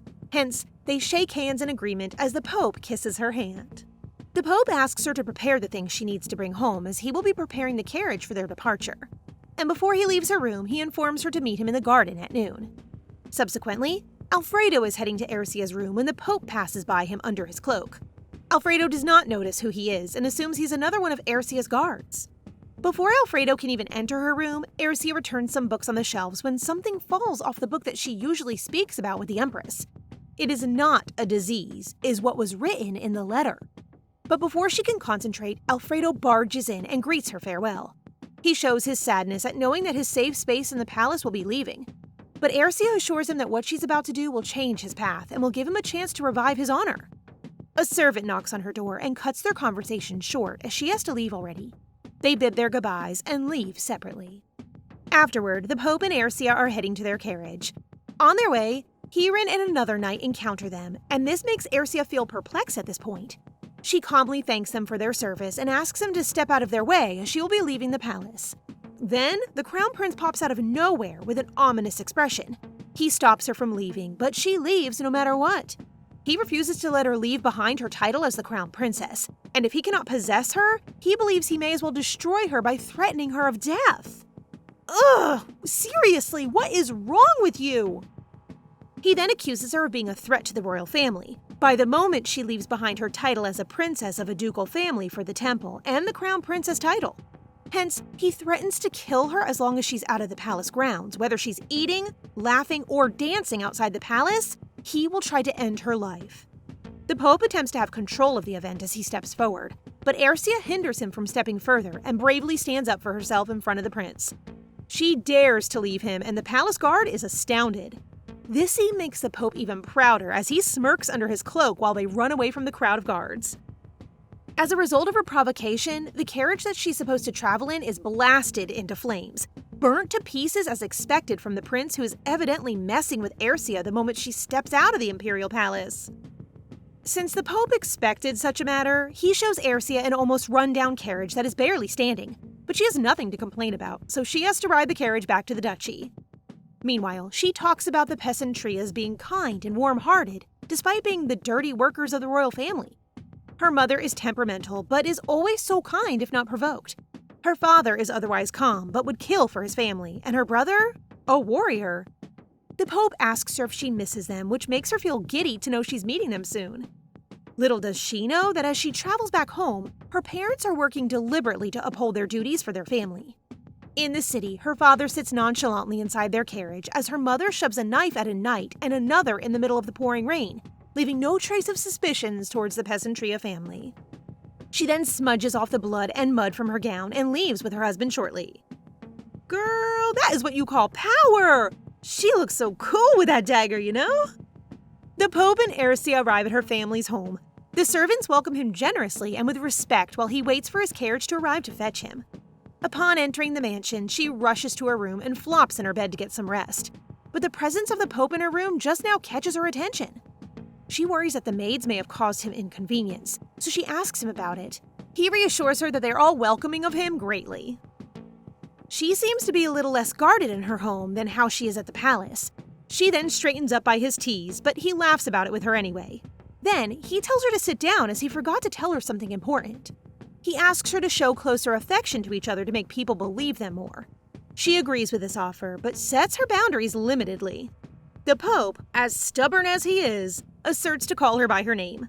Ercia, like how her family calls her, justifying his words with the fact that the two of them will also be a family soon. He calls her by her name, and she somehow feels a little thumpy feeling in her heart as she blushes like a little happy girl. In the meantime, the prince is doing his royal tasks and is writing a letter when his eyes navigate towards Ercia's hair that he cut that night. At the sight of it, he fumes in anger, but before he can even do something volatile, a servant knocks on his door to tell him that the emperor calls for his presence. In the hall, Alfredo stands beside the emperor's chair while the emperor throws his chalice of wine towards his brother, the crown prince. The emperor is outraged by the failure of the crown prince to keep Ercia inside the palace and why Ercia plans to side with the temple. The emperor takes him as a shameless fool and expresses his anger and disappointment towards the crown prince. He calms himself down and orders another task to his son.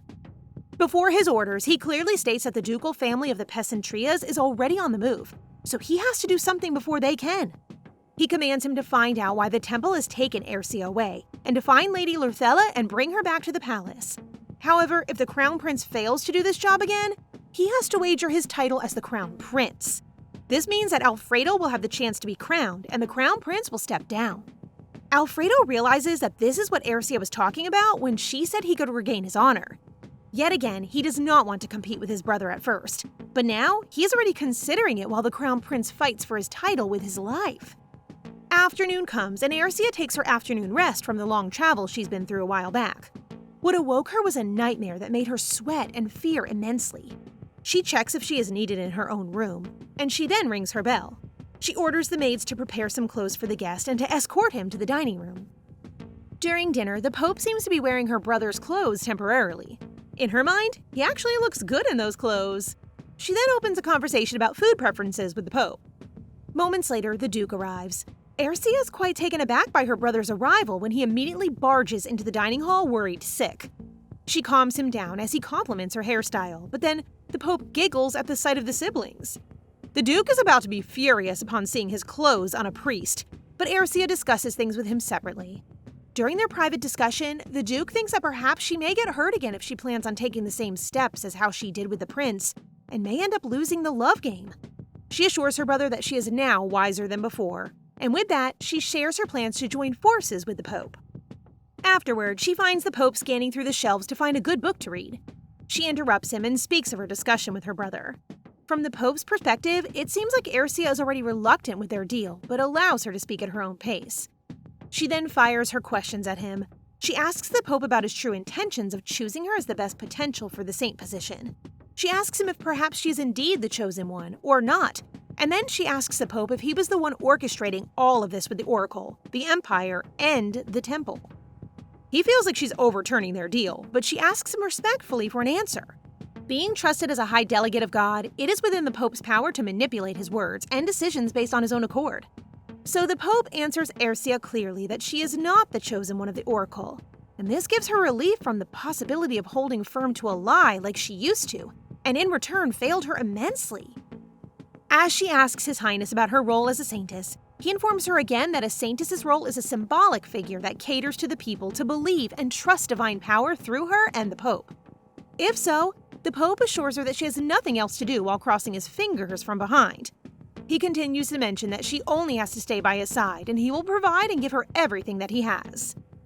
Bro of Divinity, you are one sly human being, I tell you. This gives him a good deal of mental rest to Aercia as she bites into the Pope's words and believes him. Well, I think at least you can rest now. For now. And just like that, she dozes off to sleep, but is awakened by a nightmare. She tries to read a book and see if she can use it as her mode to sleep properly, but the books in her room aren't really good ones to help her sleep. Rather, most are about the Empire's history or war strategies. A few moments later, she steps towards her drawer and takes the Empress's letter about the sickness. She thinks perhaps the Empress is being poisoned, but by whom? She then realizes that since the Empress has long been out of shape, this may be orchestrated by the Emperor himself. But then again, she no longer has anything to do with it since she's about to side with the Temple. With that said, she leaves the duchy to go to town and buy some more books. But on her way home, she stops to observe the beauty of the clock tower that she built.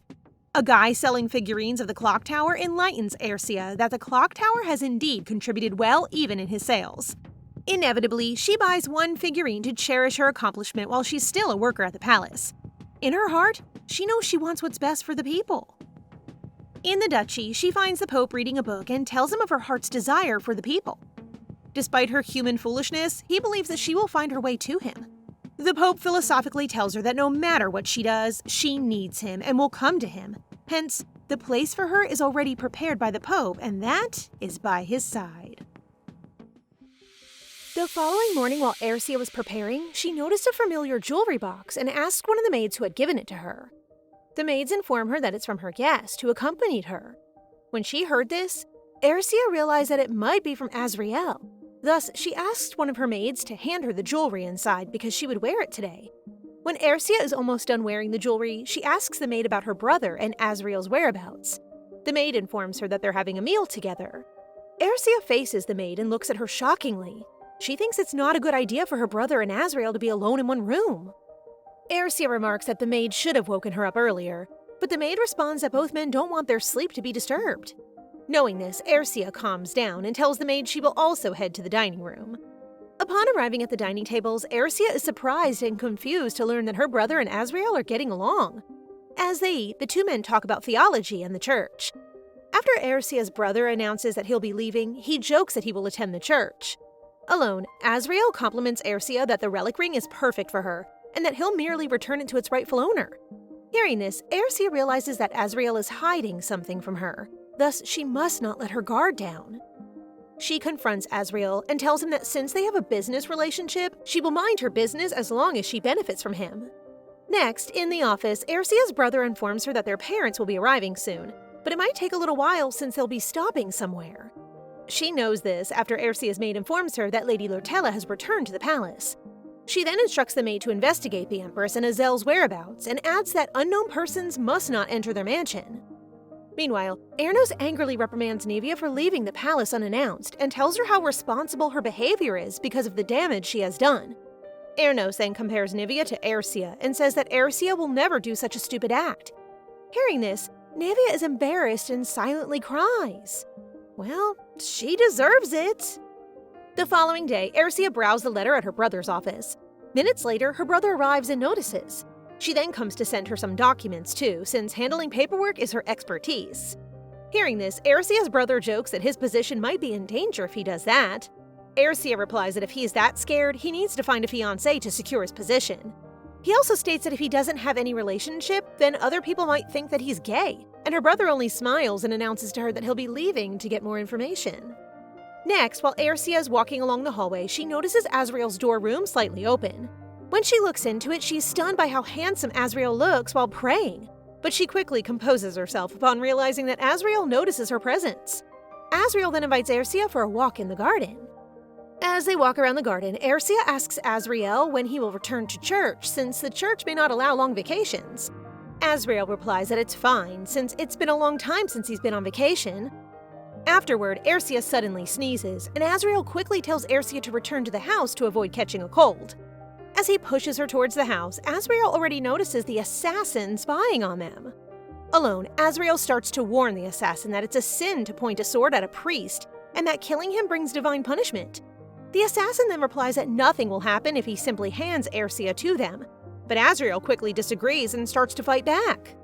As Azriel fights the assassins, Aercia arrives with guards who quickly stop the assassins from attacking and fleeing. Well, Aercia darling, you are keen for also noticing the assassins and acting innocently to get help. After that, Azriel compliments Aercia on her quick thinking, and Aercia tells him not to hesitate to ask for help from her in the future. A few minutes later, the maid suddenly appears and stressingly informs Aercia that Rias has returned but is wounded. Seeing how serious her brother's state is, Aercia composes herself and starts to order the people what to do after the knight reports to Aercia that they were attacked at the informant's place, since they might know that that place is under the jurisdiction of the Duke. The knight also adds that there were 6 casualties during that attack. Afterward, Azriel approached and held Aercia's hand while telling her it was his turn to help her here. Thus, they proceed to Rias's room, and Azriel uses his power to heal Aercia's brother's wounds. While Azriel is healing Rias, he comments that only one person is capable of sending skilled assassins. Hearing this, Aercia realizes that it is Ernos' doing. Next, while they're walking, Aercia thanks Azriel for treating her brother. Azriel then comments that Aercia looks relieved now, since she looks fierce after seeing her brother injured. Aercia then asks Azriel if she can ask one more favor, to heal the 2 severely wounded knights, which Azriel agrees to. As Aercia accompanies Azriel, a man informs her that Rias is awake. Azriel tells her that he's okay if she visits her brother and leaves him. When Aercia interviews her brother about what the assassins look like and whether he extracted something from one of them, her brother only tells her that they all wear black clothes and that they quickly killed themselves without getting a chance to extract information. Hearing this, Aercia is convinced that these are all Ernos' doing. She then promises herself that she will not forgive those who harm her brother and their knights, and adds that she will show them what they dared to meddle with. Go on, girl, show them who the boss is! After hearing his sister Aercia's plan, Rias says he will support her and trusts her choices. He adds that the Crown Prince is the one in a dangerous situation, not them. Later that night, while Aercia was sitting at the bench, Azriel silently approached her, catching her by surprise. Settling around, Aercia started to share with Azriel that this morning she felt powerless. Hearing this, Azriel told him that humans are all helpless and that they can do nothing about it. Aercia then looks at Azriel and realizes she doesn't know much about him. Thus, Azriel starts to tease her by asking her if she's curious and wants to know about him. He tells her that from now on, she needs to address him by his name, which Aercia does, making him smile. Afterward, Azriel shares that the former pope raised him since his mother and father died, and that he's the same age as Ernos. Ercia also asks why he wants to be a pope, but Azriel starts to change the subject, which Ercia also notices but doesn't force Azriel to answer. Next, when they are in front of Ercia's room, Azriel tells her to rest well, but when she's inside her room, she quickly gets a book, which Azriel notices. Thus, he asks her if she has difficulty sleeping, to which Ercia agrees. Azriel then gives her his coat and explains that robes embedded with divine power are one of a kind. After Azriel moves closer to Ercia while suggesting that there are other ways he can help her get to sleep, Ercia throws Azriel out of her room, which he only smiles about. Meanwhile, one of the assassins reports to Ernos that they failed to get Ercia because of one priest with white hair and a robe embedded with church symbols. Hearing this, Ernos knows that he is pertaining to the Pope, making him more angry and jealous. Ain't no way little boy Ernos is going to be jealous when he tries to kill her! The next day, Ercia visits her brother, who's already moving and preparing to work. She then tells Rias that he needs to rest more, but Rias assures her that he is fine, and then hands her the list of people joining the Coronation Festival. The Coronation Festival is the largest party anyone can attend during the off-peak season. While scanning the names of those who will attend, Ercia sees a young lady with Count Eden's name on it, and asks her brother for information about her. The young lady of Count Eden is Sylvia Eden, who was once praised for her beauty, grace, and nobility in past social circles. However, after her broken engagement, she begged and desperately clung to her fiancé, hiding herself from everyone since. Afterwards, Ercia, Rias, and Azriel are having an awkward meal together. Since Ercia can't handle this, she quickly finishes her meal and announces that she's heading out. However, Azriel also tells her he is done and wants to continue their walk yesterday, while asking Rias if he wants to join them, which Rias also accepts, confusing Ercia more. At the garden, Ercia starts to admire how well-maintained and loved the garden is. Azriel then asks Ercia if she wants to see something interesting. After he makes the flower, he picks it up, which amazes Ercia. She never knew you could do something like that with divine power. Azriel then hands her the flower as a gift, but she states it can't bloom again once it's plucked.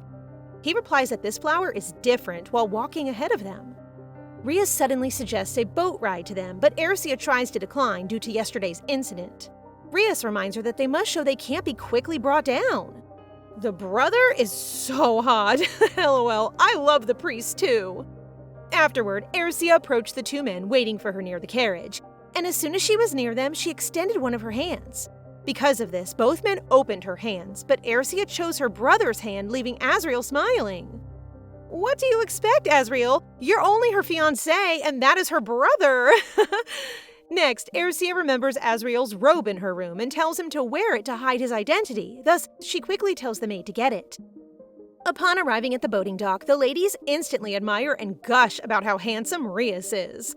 Luckily, they only notice that a priest is with them, not the Pope, making Ercia smile since that was originally her plan.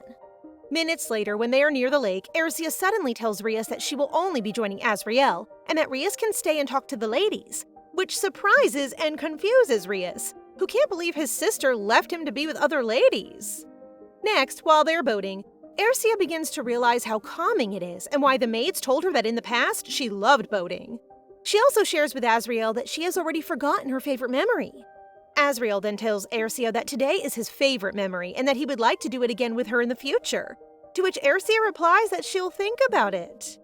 Afterward, when Azriel is helping Ercia get off the boat suddenly moves, making her stumble and hit her face at Azriel's chest. Oh, it looks like a spark is starting with these two. Their moment stops when they notice the ladies are desperately screaming and running away from the assassins who are attacking them. Ercia quickly sees that her brother is already fighting the assassins and trying to protect the ladies. But then Rias suddenly appears in his previous position, making Ercia scared and terrified. Because of this, she is caught off guard when an assassin is behind her and about to attack her, leaving her with little time to draw her dagger. Luckily, Azriel quickly appears and saves Ercia. Azriel then worriedly asks Ercia if she's hit and if she's okay, which Ercia assures him she is. When the air is about to fly through Azriel's hood, Ercia quickly stops it, thus keeping Azriel's hair hidden. Oh my gosh, everyone is running for their lives and they're in their little bubble. Afterward, the commotion is contained when the Imperial Guards arrive at the scene. They proceed to approach them, and Ercia suggests that Azriel change his dirty shoes. They also brought extra clothes. When Ercia and Rias wait for Azriel to finish changing, a man approaches them. They thank Rias for saving his daughter. Seeing the man, Ercia realizes they're from the house of Marquis, who owns the largest territory in the empire and is also part of the upper class. The family is famous for being a bigwig in the eastern region. Ercia also realizes that because of the incident, many will know that the Marquis family is in debt to the Pesentria. Next, alone again, Ercia asks Rias if he's already achieved his plan, to which he nods. He also adds that he's not worried about Ercia since she's with Azriel, and knows that Azriel will protect her, making Ercia more confused. So, this was their plan all along? Afterward, Azriel exits a carriage and tells Rias to change his clothes. While doing all this, Ercia only stares at Azriel since she feels betrayed or confused about Azriel's real identity. Azriel then approaches Ercia and notices that her hands are covered in blood, which makes him comment that he didn't finish it neatly this time. Because of this statement, Ercia is confused but remains straight while commenting that Azriel handled the swords well during the fight. Azriel replies that as he rises to a higher position, he needs to learn to protect himself while innocently smiling back at Ercia. Ercia then thinks it is one of his fake smiles and realizes that if she tries to ask Azriel more, he will dig deeper into her inner self. Thus, she decides to remain quiet, but still feels angry even if they only have an arranged relationship. Later that night, while Rias is teaching Ercia how to handle a sword, he is still confused about why she's more eager to learn about swordsmanship. Ercia explains that Rias and Aisha are not with her every time to protect her. She again tells her brother to draw his sword, and they will train again. But Rias tells Ercia that it is already late and they must rest. She does not listen and tries to attack Rias again, but is quickly disarmed by Rias. Rias then helps Ercia get up while she comments that she already knows she can't defeat him, who earned merit in the war. Rias smiles at Ercia and adds that even if his shoulders are injured, he can easily take Alfredo down. After hearing Alfredo's name, Ercia confirms to Rias that he is referring to the crybaby and sweet Alfredo. Rias nods and informs Ercia that Alfredo was called the Bloody Demon during the war, but Ercia still can't believe it. Meanwhile, Ernos is in the study room by himself at the Imperial Palace, but he's annoyed to see Fredo barging into the room and telling him that the Emperor also sent him to attend the lesson.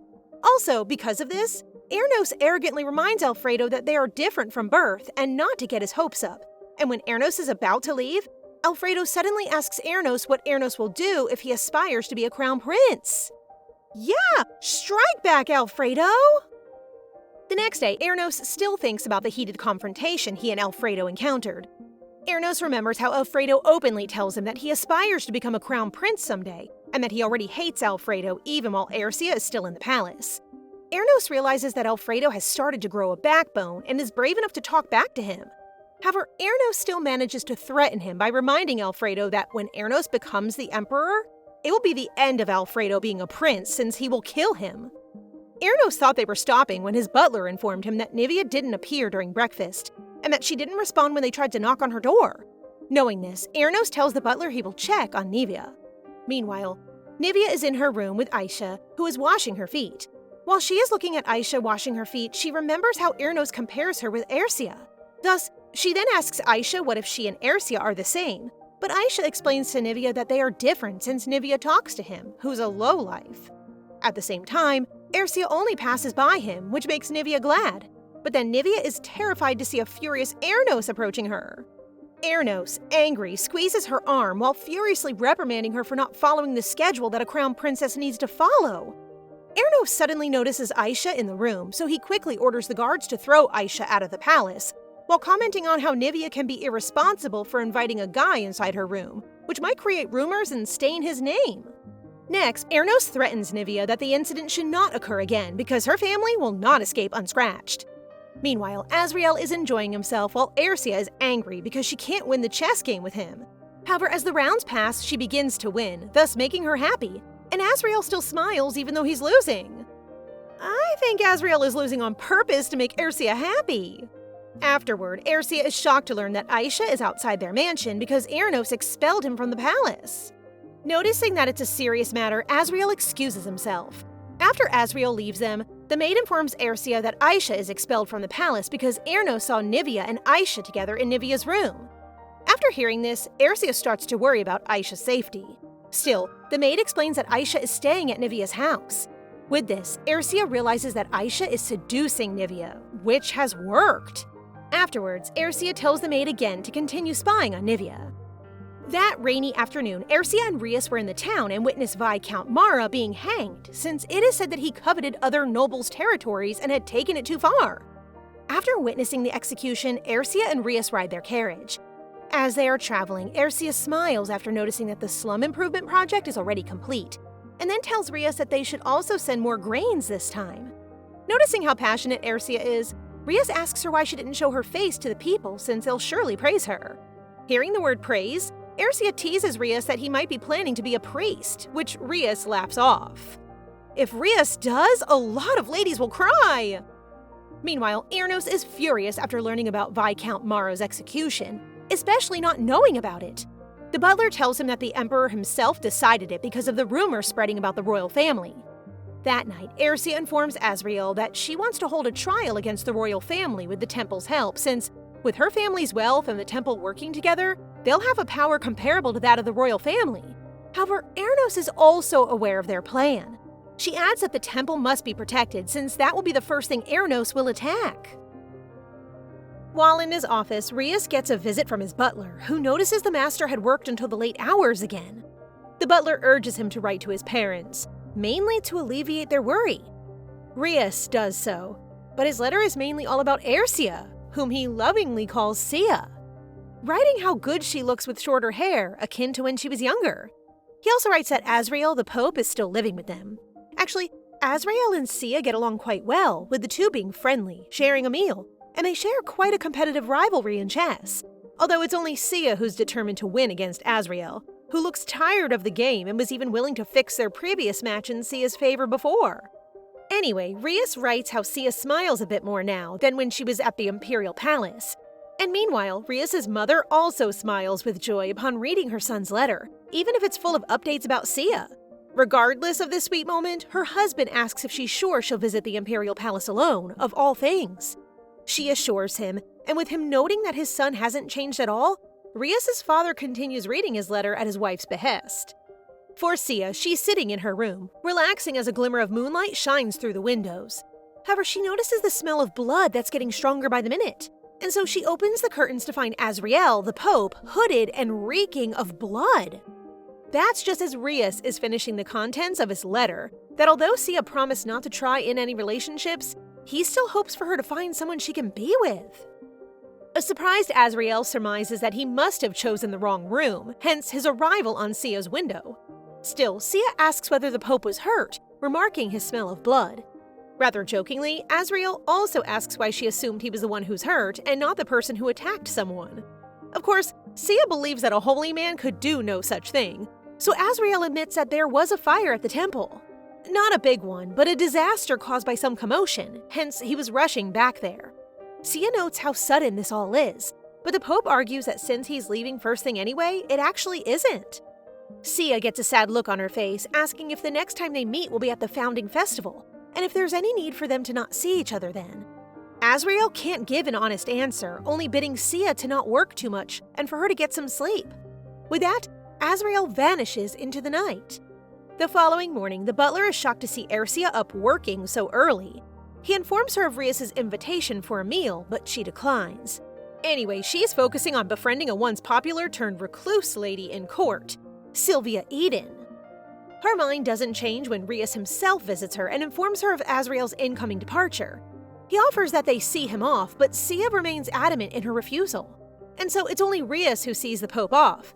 And though initially hopeful that Sia had come anyway, Azriel learns that it was only a maid tasked by Sia to return to him a robe. Realizing she won't see him, Azriel smiles and departs soon after. Meanwhile, Sia prepares the estate after their guest's departure, asking the maids to clean any trace of Azriel's stay there. Once again, she demonstrates how she won't trust anyone. But her face, filled with a saddened longing, may tell a different story. Rias notices the maids busy cleaning as he and Ercia are sharing a meal. Not wishing to push this further, Rias instead asks what made Ercia so busy that morning. So she explains her recent interest in Lady Eden, her family, and the family who had broken off her engagement. It seems that the Eden and Marquis families had collaborated and sought the Assassin's Guild, perhaps to take advantage of Lady Eden. Ercia surmises that the Eden family, who values honor, feels ashamed of Sylvia's recent engagement fiasco, that this is their solution. God, what a bunch of despicable people they are! Curiously, Rias asks if Ercia's interest in the matter is because she feels sorry for Sylvia. But even if she doesn't know why, all she's decided is to meet her, saying to the skeptical Rias that she needs to see the lady in question before her untimely demise. And so Ercia goes to the Eden estate in secret. Along the way, she hears some ladies at court, doing what they do best, I say, gossiping about her being more productive, helping the community in comparison to Sylvia being hidden away by herself. They don't know it, but of course Sylvia hears this, because she's hiding just in an earshot's distance. The gossip only stops when Ercia forces her way through the crowd, angering the ladies. Sylvia dashes away, and though she doesn't care much for the ladies complaining, Ercia introduces herself, much to the ladies' chagrin. And so Ercia finds Sylvia almost too late, as the latter's being harassed by assassins. Sylvia knows the reason for this, at first lamenting how her ex-fiancé could do something like this. But sensing her doom, she steels herself and tries to take the attackers down with her. Of course, she gets overpowered, so Ercia intervenes, having her maids Lilia and Sober attack the assassins. Ercia helps the distraught lady up, even saving her from an assassin's desperate swing. And there, Ercia formally introduces herself to Sylvia, noting how she herself knows her being there is a bit surprising. Sylvia gives her thanks to Ercia quite formally, so the latter asks the former to call her by her first name. Anyway, Sylvia promises to repay Ercia's kindness, so she promises to inform her father of Ercia's deeds when she gets home. However, Ercia stops her from doing so, as even though Sylvia knows her ex-fiancé ordered the assassins to attack her, there's one other person. Ercia gives Sylvia the letter her own father wrote pertaining to his daughter's assassination. Naturally, Sylvia's distraught. After some time, Ercia asks what Sylvia plans to do. When she says she's literally all alone right now with nothing, Ercia offers to have her stay at her estate. Morning soon comes, and Sylvia, still reeling from yesterday's events, in spite of her ex and her father's betrayal, she finds her situation turned upside down, making her think this is all a dream. As she gets out of her room, she encounters Rias with nothing but a robe on, and both are ashamed and surprised. A flustered Rias goes to Ercia about why he isn't aware of their guest, so she tells her brother of her offer to Sylvia. She asks him to refrain from wearing only robes from now on, but what irks him is he could have done so if she told him of Sylvia in the first place. Later, all three share a meal together, with Rias being extra courteous to make up for his blunder earlier. Anyway, Sylvia's extremely grateful, so much so that she says she'll do anything to repay Ercia's kindness. Ercia accepts, but asks Sylvia to eat up first, noting how thin she is. Afterwards, Ercia calls Sylvia to the kitchen, where she reveals that the help she wants from her is to help her bake a lot of bread that they'll give to the slums, along with some grain. The two toil away for some time, and they manage to do it. Ercia doesn't hesitate to invite Sylvia to come with her when she delivers the goods to the people, amusing Sylvia that Ercia herself visits the slums to help. The eerie poverty of the slums leaves Sylvia speechless for a moment, until a boy reaches for the bread she's holding. She willingly gives it and sees him happily retreating to his family. This is the scene for everyone they've helped today, and Ercia is making sure they ask her for anything else. Then, Ercia takes Sylvia clothes shopping. Of course, the modest Sylvia protests from the start, especially since Ercia is offering to buy her all the clothes she tried on, along with accessories and shoes. Sylvia warns that Ercia might go broke if she does that for her. But in reality, that's impossible for the daughter of the wealthiest family in the empire. Anyway, Ercia gets informed that the temple fire has been controlled, so they make their way home. The carriage ride between the two ladies at first is a silent one, as Ercia is a little busy. Nonetheless, Sylvia thanks Ercia, who reveals she did all that to get Sylvia's mind off of her troubles, something she herself is all too familiar with. Regardless, Sylvia senses that's not all there is to it that caused Ercia to help her. So Ercia decides to be honest about her plans to have Sylvia back in her influential status, as she can be instrumental when they're going to hold a trial against the royal family. This shocks Sylvia, and asks if she's going to be sent back to her father to gain her family's favor if she refuses. Ercia won't do such a thing, promising not to force her into doing anything. Sylvia admits not knowing what to do, so Ercia suggests that she find another reason for living, be it revenge against her ex or her family, urging her not to make the same mistake she did. Sylvia smiles in response.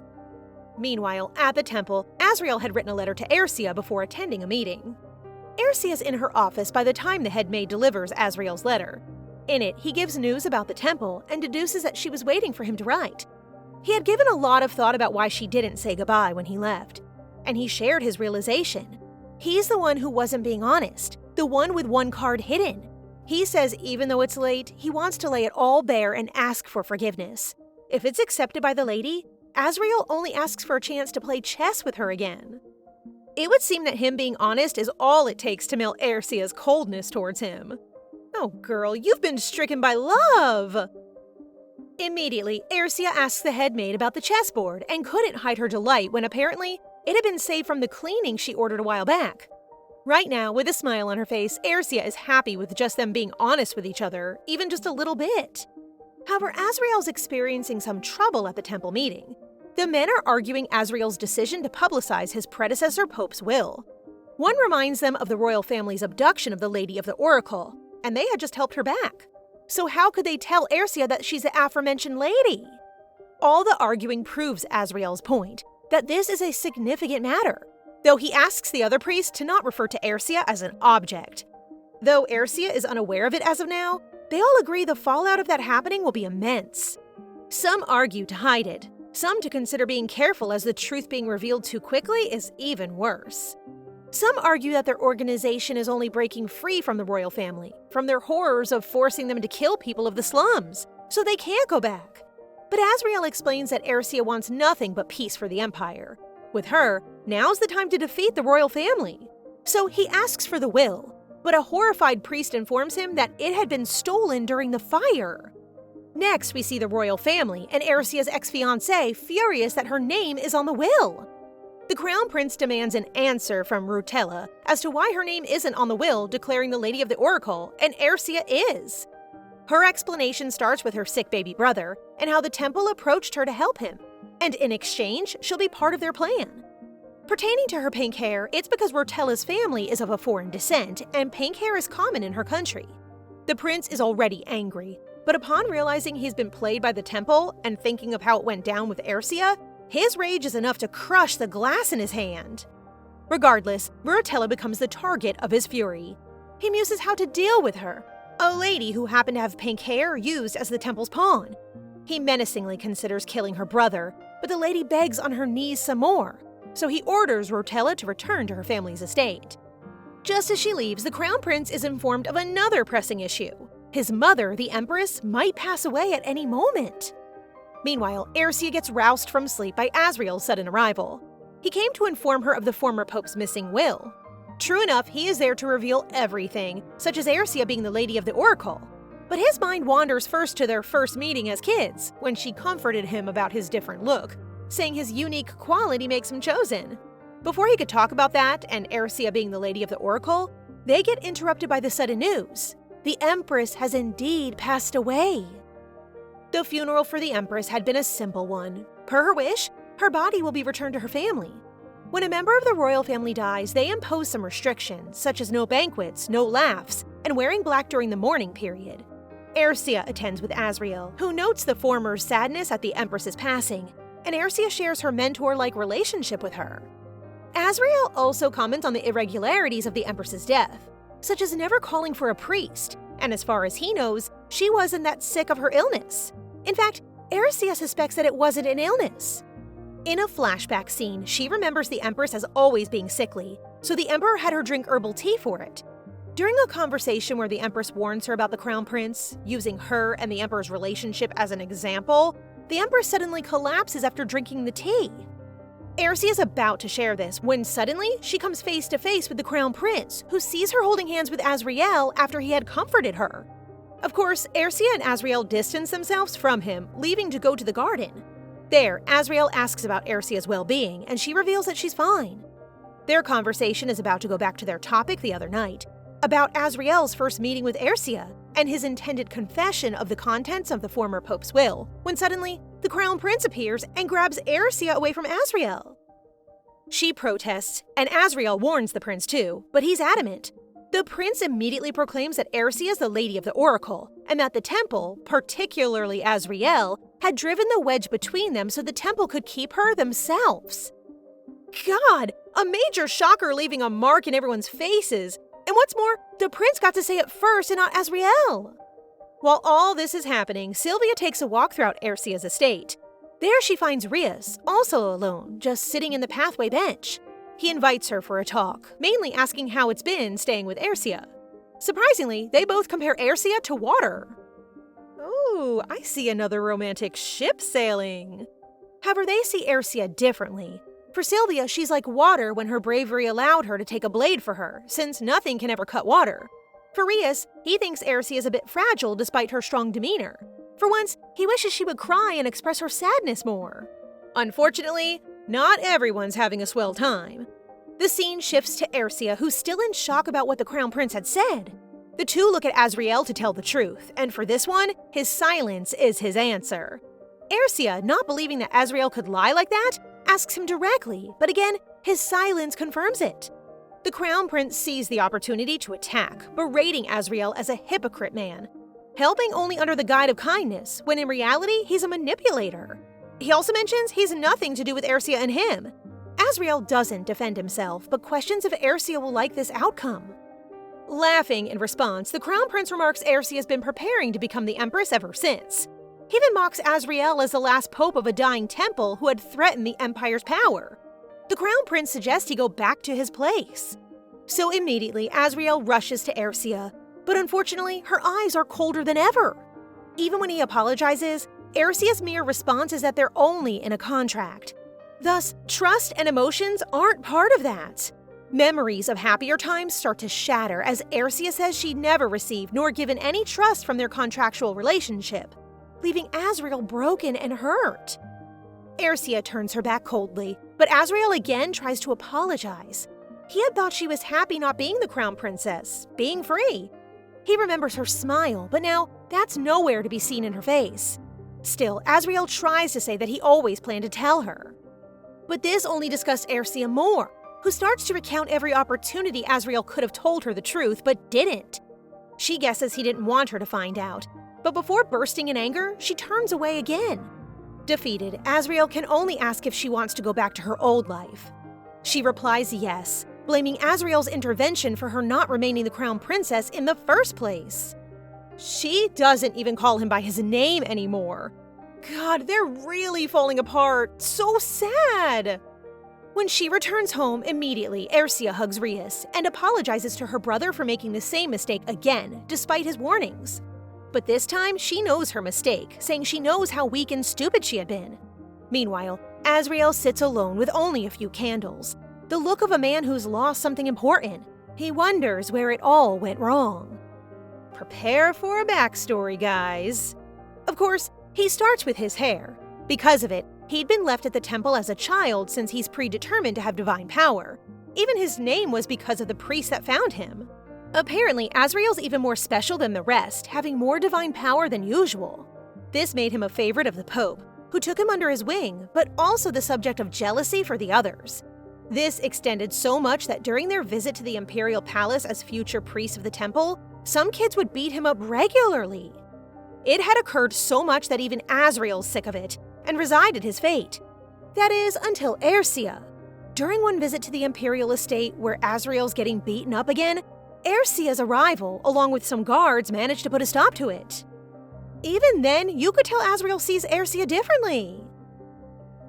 The young Ersia, with dazzling, sparkling beauty, stops a group of 3 young priests from bullying another young priest. The 3 run off, leaving Azriel behind. Ersia then extends a helping hand, offering him words of consolation. It's unfair to be bullied just because you're different from others, more special than others. Then it's Azriel's love at first sight. Azriel and Ersia have tea after the commotion, and Azriel offers an apology to Ersia for his rude behavior. The same goes with Ersia. Azriel wonders what would have happened if the Pope hadn't brought Ersia, the Lady of the Oracle, to the palace. Would he have seen her around the temple if she wasn't taken to the palace?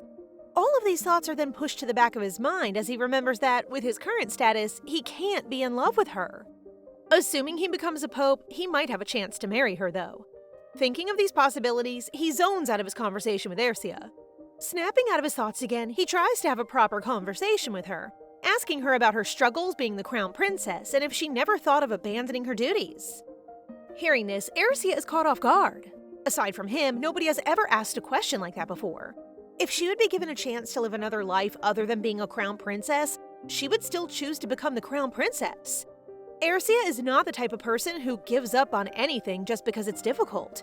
She may miss her family and went through many struggles, but she still likes her journey leading up to the present. Suddenly, their conversation comes to an end when the Crown Prince arrives. His arrival instantly brightens Ercia's mood, leaving Azriel at the table. The Crown Prince asks Ercia about Azriel, but she denies knowing him, recounting that she only met him by chance, leaving Azriel hurt. It turns out the Crown Prince had come only to invite Ercia to have lunch together. From afar, Azriel sees Ercia laughing and smiling with the Crown Prince. She's not like that with him. At the priest's dining table, Azriel is not in his usual self. His mind recalls his first encounter with Ercia. When he recalls all the awkward things that he made for Ercia, he forcibly cringes. Their dinner comes to a halt when a servant announces that the Emperor wants to meet the Pope and the young priests. They are all in shock, wondering what must have happened for them to be called by the Emperor so abruptly. But despite their curiosity, they duly comply, even if they haven't finished their meals yet. At the palace, the Emperor is enraged upon hearing that some priest, dared to ask the Crown Princess if she can leave her duties behind. Due to this, both the Emperor and the Pope have a standoff at the throne room. Enraged, the Emperor accuses the Pope of bringing the young priests in to lure the Crown Princess. But the Pope denies all allegations. There's no proof that any of the children said those words to the Crown Princess. Hearing this, the Emperor then calls his son and daughter, confronting them both. Oh, he's angry now. The Crown Prince recounts seeing Ercia at the temple talking to a young priest, but he can't recognize which child it is. The Emperor suggests that Ercia should be the one to identify who she spoke with. His rageful words sending shivers down Azriel's spine. Ercia is annoyed, especially at the maids who escalated this issue.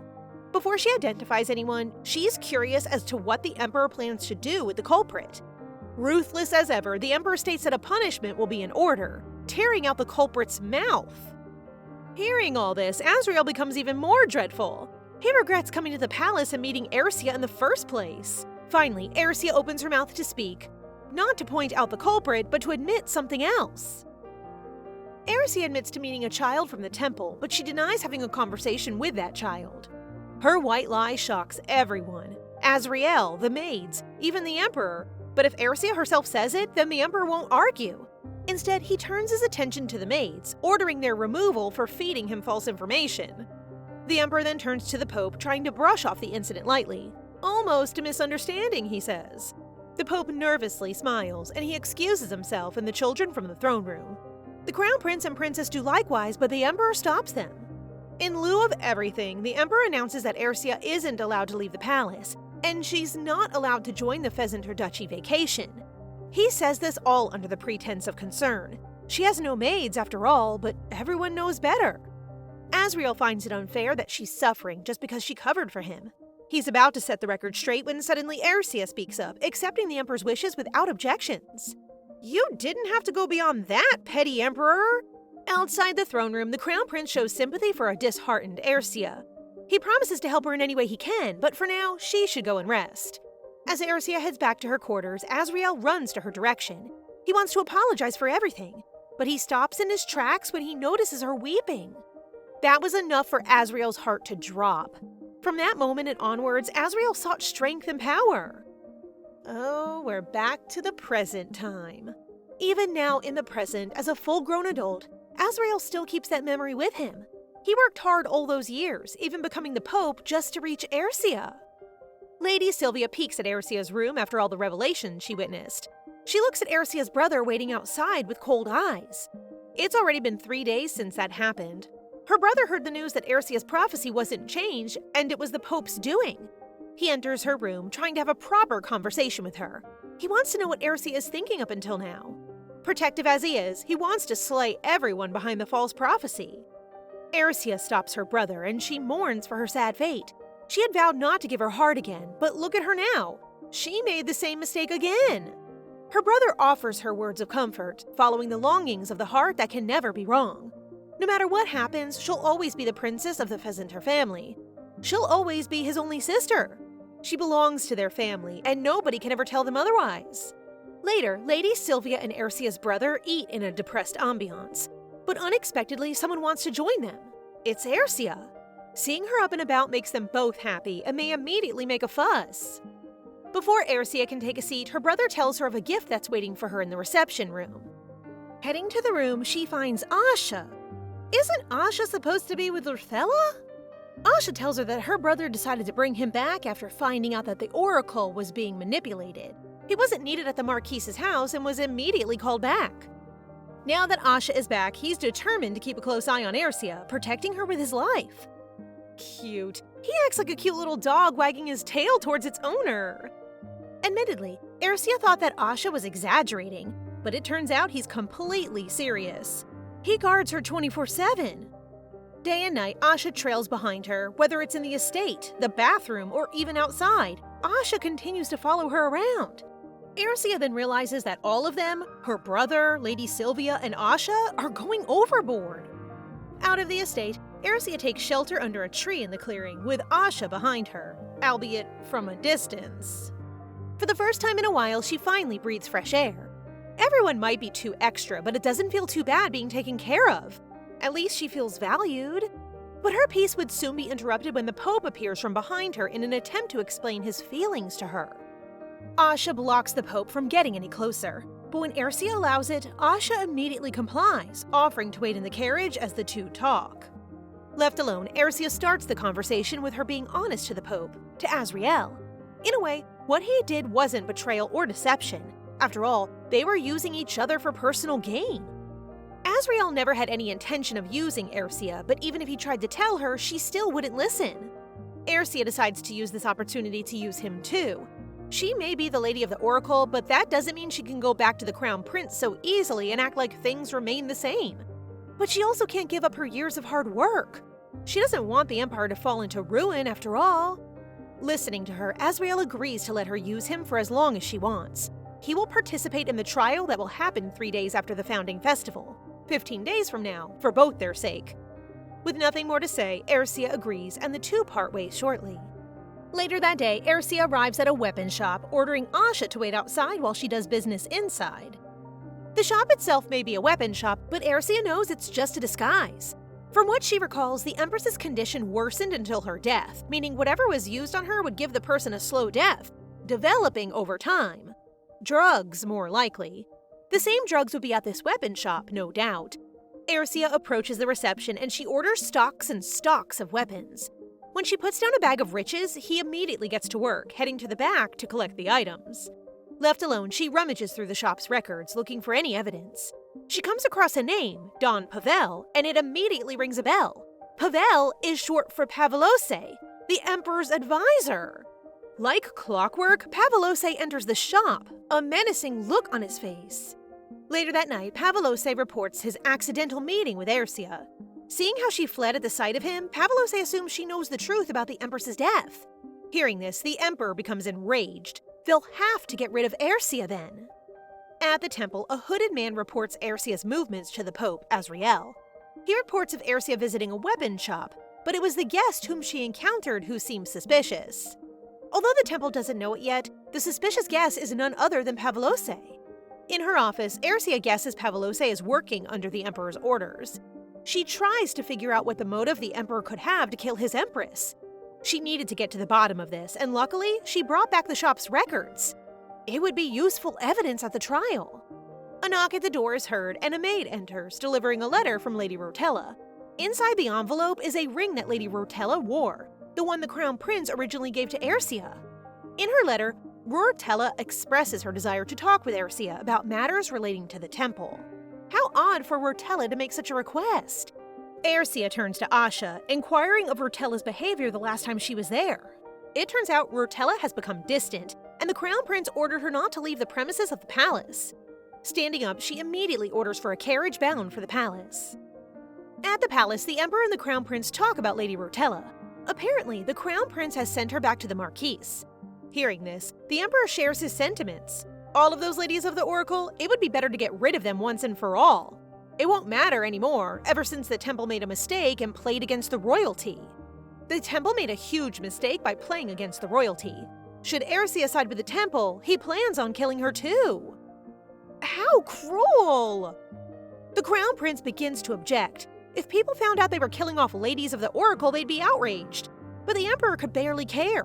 All they have to do is haul in any pink-haired princess and claim she's the Lady of the Oracle.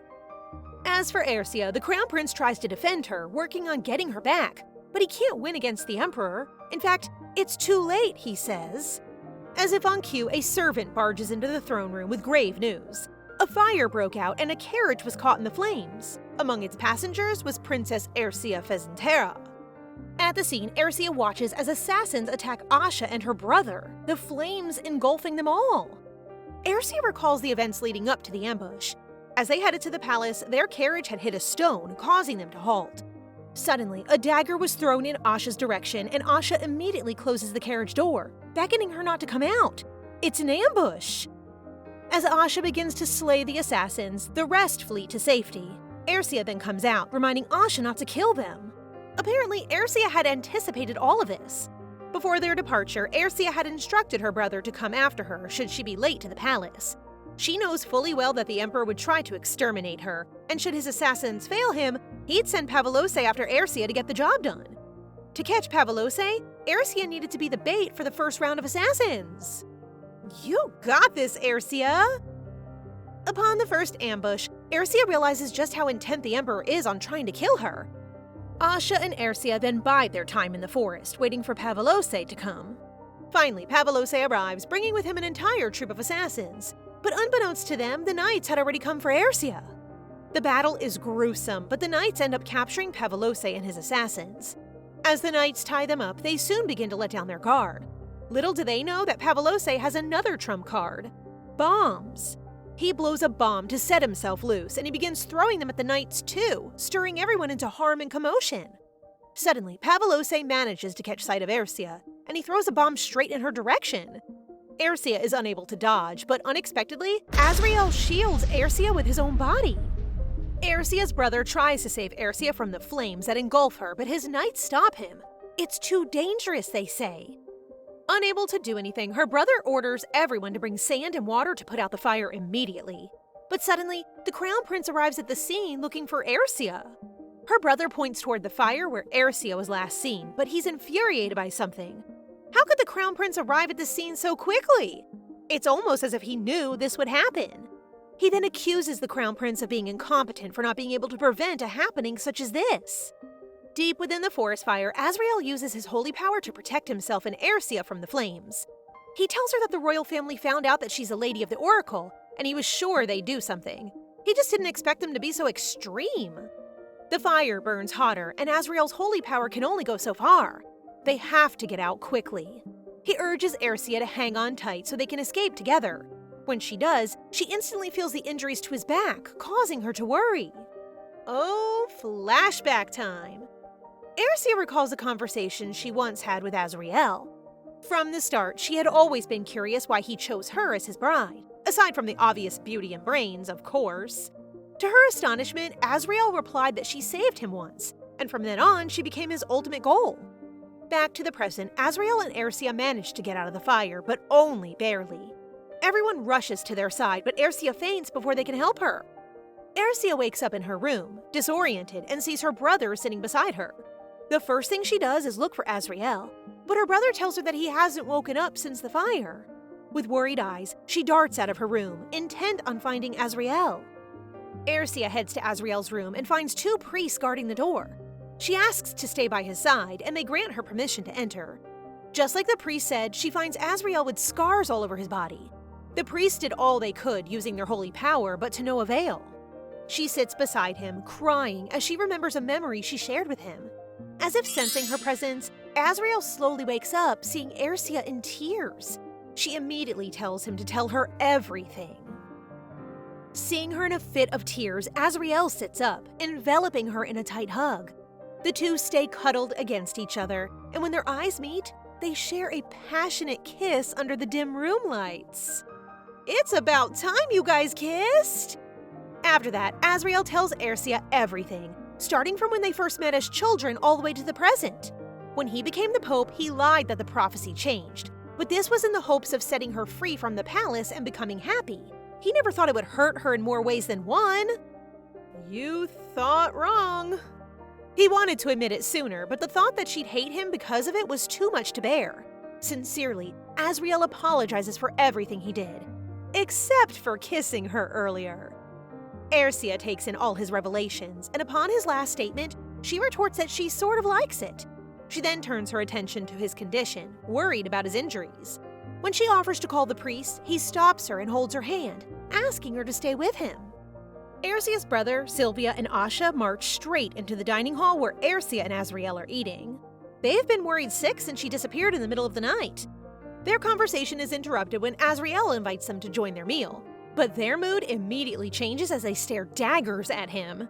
All of them sit except for Asha, still doing his duty of guarding the princess. As they eat, a growing tension becomes obvious between Ercia's brother and Azriel. Ercia's brother refuses to forgive Azriel for everything he's done.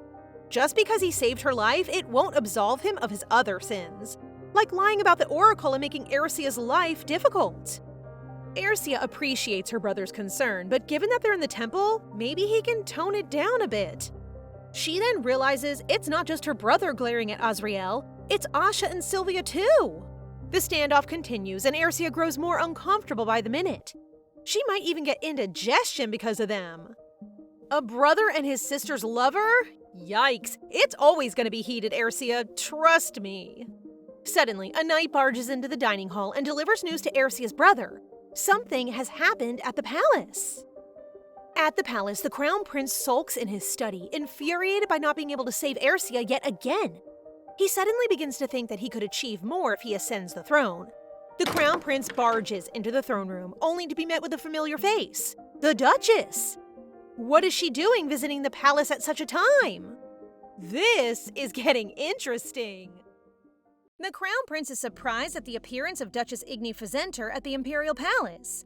In fact, the Duchess's children, Ercia and Blondehair, are discussing it with Azriel. It seems the two are more worried that this has happened, more so because the Duchess has brought with her the royal knights of the Valencia kingdom. The siblings explain that their mother was raised in a foreign kingdom and had been doted on by their grandfather, so she knows little nor cares for consequences, so they fear what might happen. At this very moment, Duchess Igni addresses His Majesty himself, who questions why she brought foreign knights to his court. The Duchess reminds him that she was of Valencia before marriage. When her father learned that Igni's daughter was harmed, he made her bring the knights for protection. Though he doesn't like it, His Majesty assures Igni that they will do anything to investigate and bring the person responsible for hurting her daughter to justice. But shockingly, without a tinge of anger, Igni accuses His Majesty for this very crime. Wow, they weren't kidding when her kid said she isn't familiar with consequences. Meanwhile, the Fezenter siblings are on a carriage ride home when Blondehair notices Sia worrying. He reassures his sister that their mother will be fine, since she and His Majesty, the Emperor, used to be romantically involved. In fact, their mother rejected the Emperor's proposal. This gets Sia thinking of the Crown Prince too, and questions Blondehair whether she loves him. She finds she can't forgive Ernos, but feels at ease with Azriel. Blondehair's advice is for her to do what she wants. Sometime later, everyone is busy preparing for the founding festival. Sia gets presented with a dress for it, but finds it was tailored to match Azriel. She also has her dress she tailored last year, however. Meanwhile, it seems Duchess Igni has a lot to talk about with the Crown Prince. Finally, the day for the founding festival has arrived. Everyone's busy celebrating one of the grand events of the imperial family. Even the nobles, too. For the Fezenter Duchy, this is even more true. The Fezenter siblings discuss whether Sia needs to make an appearance, but Sia is set on going. She needs people to see she's fine, especially His Majesty. The topic then falls as to whether or not they'll bring an escort. For Blondehair, he will attend as a knight, so he doesn't need one. Sia initially says there's no need for one, since Azriel can't go with her. But Sylvia protests, since Sia promised she'll go with her instead, despite the imperial law against going with a partner of the same gender. Suddenly, a letter arrives. It seems Sia still wrote to her mother despite Blondehair's assurance earlier. Igni only writes a short reply, promising her daughter she'll take care of everything. Later that day, Sia finally makes an appearance at the ball. Wearing the dress matching the temple colors and Azriel, mind you. Her appearance with Sylvia, who many people thought had also died, did cause quite a stir, especially because of the aforementioned law. Sure enough, Sia and the Crown Prince cross paths. Sia maintains proper royal etiquette, but purposely denies granting Ernos his request to have her first dance. She walks away without another word, so the Crown Prince desperately asks for a moment with her for a conversation. The two ex-lovers walk out onto an empty balcony. Ernos has many questions, none of which Sia feels the inclination to answer properly or at all. Questions like if she's well, no thanks to him, or if she plans to marry Azriel. This is information Sia won't share, especially to an ex-fiancé. Now, Ernos starts getting desperate and asks for forgiveness and what he can do for it. Sia points out that His Majesty tried to have her killed and he did nothing. Ernos admits to being a coward. Truthfully, Sia waited for his apology, but now that it's here, Sia angrily points out that Ernos is unaware of what his father did to her and even to his own mother. With that, Sia walks away, even promising she doesn't plan to see him anymore till they both die. Curiously, a figure observes the conversation behind a tree. Now alone on the balcony, Ernos can't help but replay his conversation with Sia. That is, until he gets informed about something that makes him leave immediately. Meanwhile, Sia rejoins the ball just as Azriel makes his entrance, and it's his first appearance as the Pope too. Naturally, his good looks make the single noble ladies clamor over who gets to approach him, but it's Sia who takes her first dance with him. Azriel notices something troubling Sia, but assures her it's all right. He already knows. His calm demeanor is perhaps why Sia feels so comfortable with him. While dancing, they share a cute conversation about each other's sleeping habits. Naturally, Sia dancing with Azriel on the first dance causes quite a stir, as this is typically reserved for lovers. This comes up when Sia and Sylvia talk with the other noble ladies their age. They ask if Sia will really marry Azriel. Thankfully, blonde hair's entrance attracts most of the attention momentarily, taking the heat off of Sia. He looks handsome too, so the ladies instead ask Sia what her brother's preferred type is. Sia mentions someone like their mother, who is bold and fiery. And boy, do these ladies get intimidated. Speaking of, the Duke and Duchess of Pesentria make their appearance too, which brings a smile to Sia's face. She approaches them, and for the first time in a long while, the mother and daughter share a warm hug. Blonde hair joins them as well, and the Pesentria family share a tender reunion at the ball. Curious about her reply, Sia asks her mother what she meant by taking care of things. Igni reveals that initially, she wanted revenge when she learned her daughter got hurt. However, a better revenge is letting the Emperor know that his child could be harmed just as hers was too. Coincidentally, the ball was unexpectedly halted, as the attendants gathered outside to see Ernos, bloodied and burnt, lying on the floor. Oh, I bet Sia regrets saying they'll meet as corpses now. The Emperor orders a massive search for his son, believing the corpse found wearing his clothes was not him. The search did not find any results, so the Emperor is made aware of the possibility that it is Ernos who was found. Still, who could harm him or have any reason to? Meanwhile, Sia is with her mother during the aftermath of the ball's events. All Sia can think about is the last conversation she had with Ernos, and whether or not the corpse found really belonged to Ernos.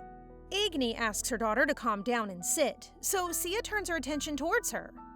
Now that the investigation has started, not one of the ball's attendants was given permission to go home. Surprisingly, Igni is calmer than most. Also, Igni's letter and her explanation raises some doubts for Sia. But surprisingly, Igni reveals she knows Sia wants to put the Emperor on trial. But that can only happen in quite rare circumstances, so...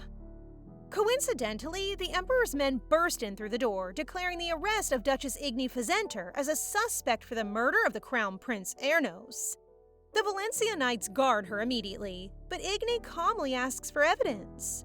And so the evidence against her is laid out. Igni was the last person to be with Ernos due to a letter found in his desk asking for an audience and eyewitness accounts, and a matchbook found near the body bearing the Pesentria symbol. Surprisingly, Igni allows herself to be arrested. When Sia protests, she stops her daughter and whispers something in her ear instead. Igni leaves Sia with a smile as she gets taken away. Soon, the news of Duchess Pesentria's arrest regarding Ernos' murder became widespread, and also Sia holding a trial against the Emperor because of it. In prison, Igni stays steadfast in her belief in her daughter. Did Igni do all this so Sia can challenge the Emperor legally? The Emperor lounges quite happily with a drink in hand when thinking about the recent events. Now that Duchess Pesentria is in prison, it's all the more easier to control that family. He views Ernes's death as unfortunate, but he sees this as a rather unexpected gift. Of course, the Emperor gets informed that Sia has requested a trial against the royal family, and that they can't refuse her if they wish to maintain credibility among the people. The Emperor is cautious and orders that preparations are to be made for the trial. But he knows nothing but Ernes's sudden revival would overturn their advantage against the Pesentria family. More importantly, the Emperor is informed Captain Pavlos hasn't returned since his mission against the Pesentria, and due to what he knows, the Emperor orders that Pavlos be killed on sight. Meanwhile, the remaining Pesentrias gather to discuss what had happened.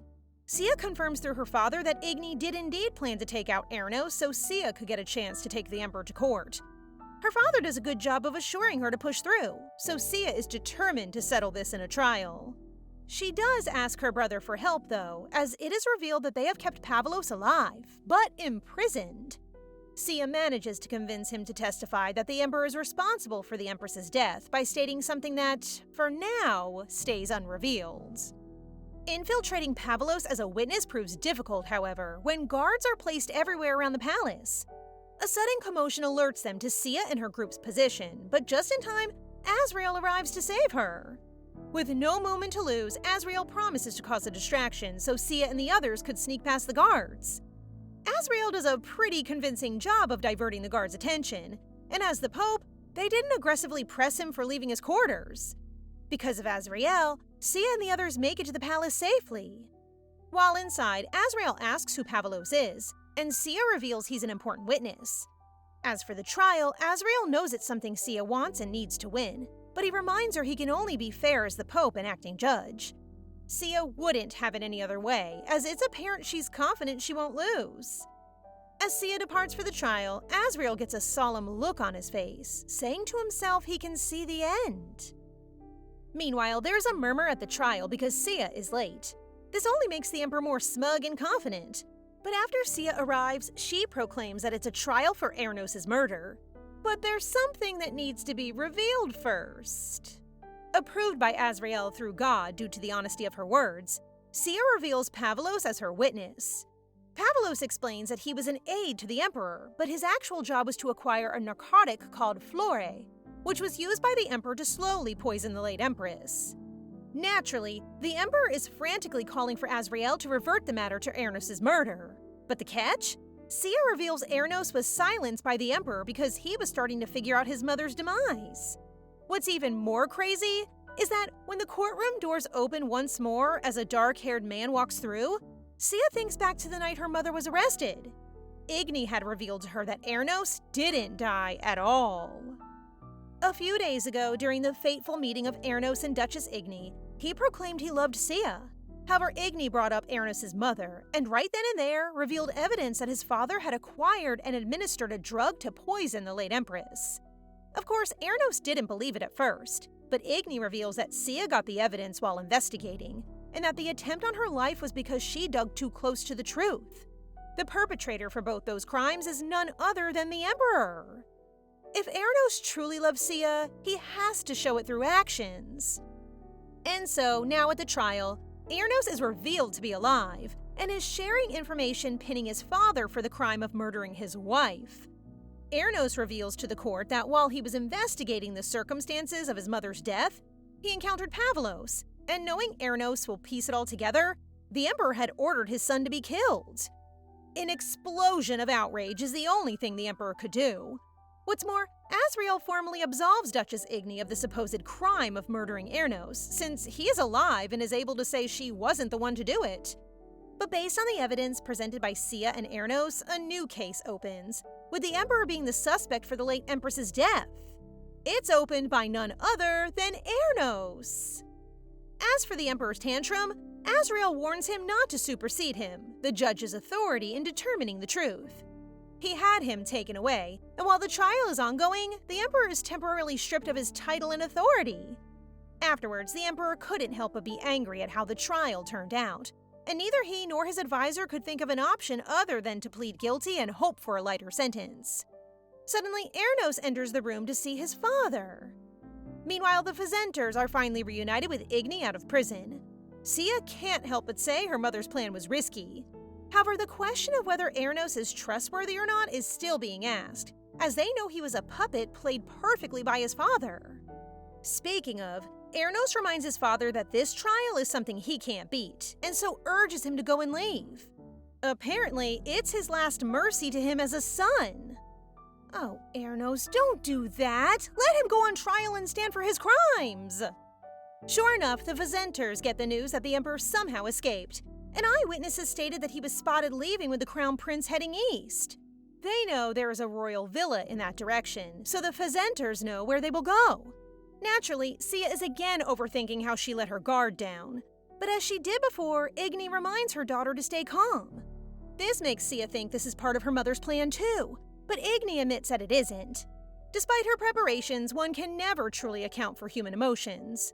Regardless, they know where the escaped Emperor and Ernos are headed, so they can just ask Ernos. The Pesenters ride quickly to the royal villa. Azrael had joined them as well when he learned of what happened. When Sia is tormented trying to understand Ernos' actions since all he wants was to avenge his mother, Azrael gives another perspective. Perhaps he feels the Emperor is still needed. Not long after, they finally arrived at the royal villa, but the gates are heavily guarded. Entry won't be easy.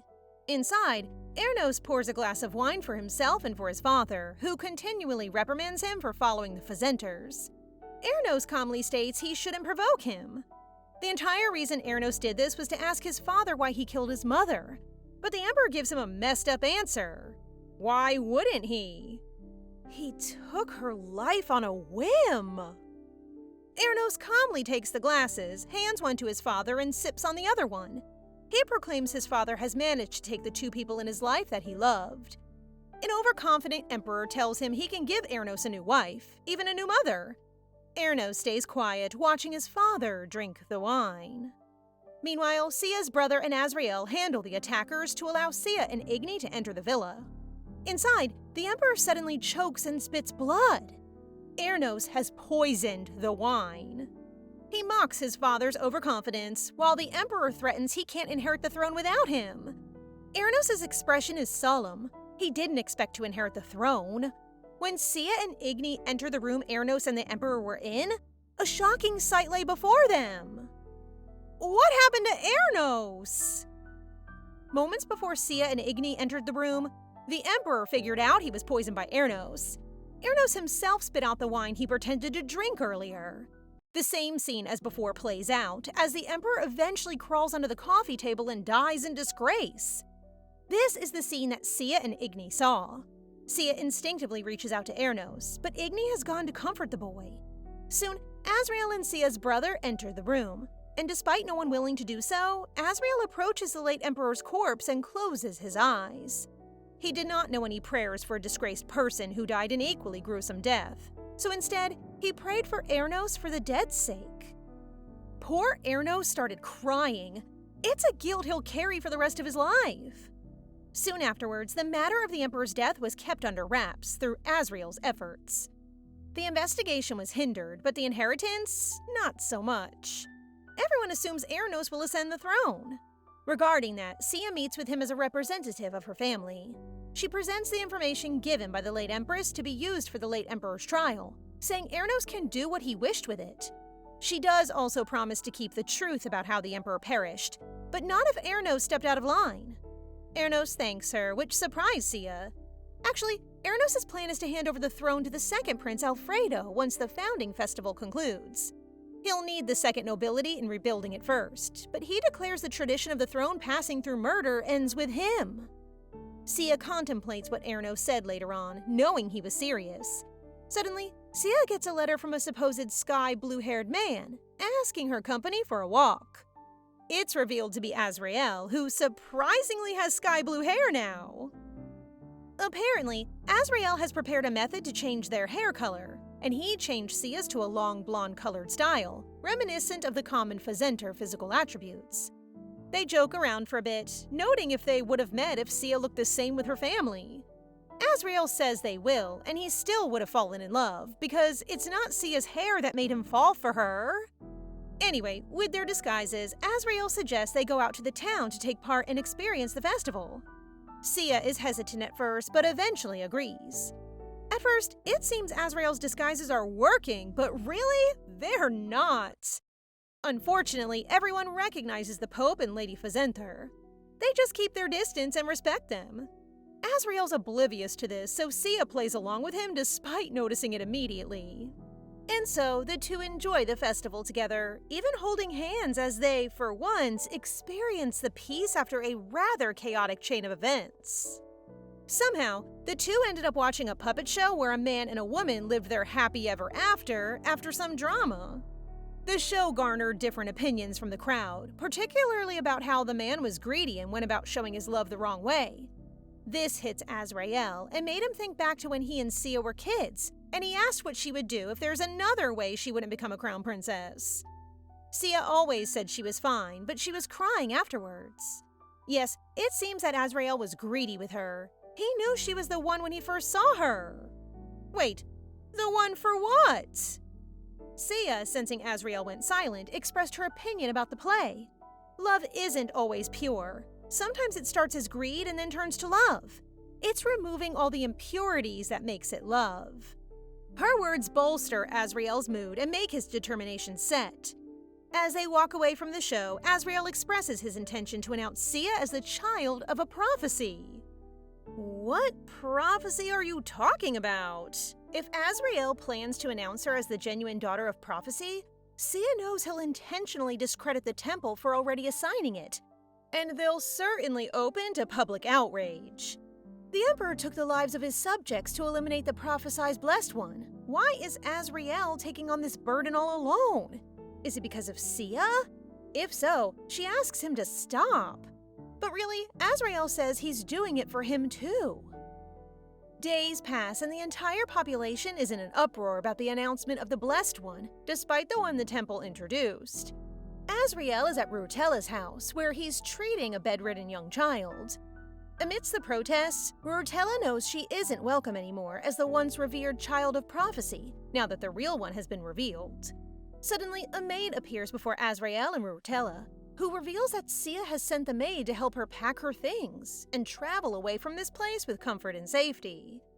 Sia even granted the maid some jewels and helped her brother. Anyway, this seems to have brought a smile on Azrael's face. However, the public's strong negative opinion of the church suddenly backtracking on the Blessed One's announcement still hasn't lessened. Everyone in the temple is trying their best to handle the chaos. The people rioting do notice the new carriage of the Blessed One carries the Pesentria insignia. Apparently, Sia has traveled to the temple just to see Azrael. Unfortunately for her, it always seems like Azrael is too busy to accept guests. It's either he's away, visiting an orphanage, or the like. This is the case for so long that it's actually been 2 weeks since they last saw each other that Sia finally catches a moment with Azrael. However, Azrael is fast asleep, still seated at his work desk. In his half-asleep state, he admits to working hard because he likes Sia, to none other than Sia herself. So when the morning comes and Azrael has woken up, Sia says they need to talk about something. Their wedding. Sia proposes that she and Azrael should marry. Naturally, Azrael could only react in a surprised way, asking if he was dreaming. He had just woken up after all. But Sia assures him she's serious. Sia even calmly suggests that they plan their wedding date immediately to avoid the hassle during recent events. But now it's Azrael's turn to be serious. Azrael doesn't comment on the getting married thing further, but instead asks Sia for a little bit of time, as he wants to take her somewhere. Soon, the two are enjoying the beautiful scenery of green grass and fresh, brightly colored flowers. Sia points out that it's winter, but this area still feels like spring. Apparently, this is the mountain every pope inherits when they take the position. Azrael's first thought upon seeing it was how beautiful it looked, and how he would like him and Sia to go there together one day. So now, Azrael kneels and pulls out a ring box. He admits he wouldn't be better than his old self if he accepts marrying Sia now, when everything's still a mess. Instead, he asks Sia if she can wait 3 months. In 3 months, Azrael promises to be a better man and will marry Sia then. Of course, Sia accepts, so Azrael slips on her finger a promise ring. Still, the two banter about Sia proposing first, when actually, Azrael proposed in his sleep earlier. When the two return from the mountain, they each return to their respective duties.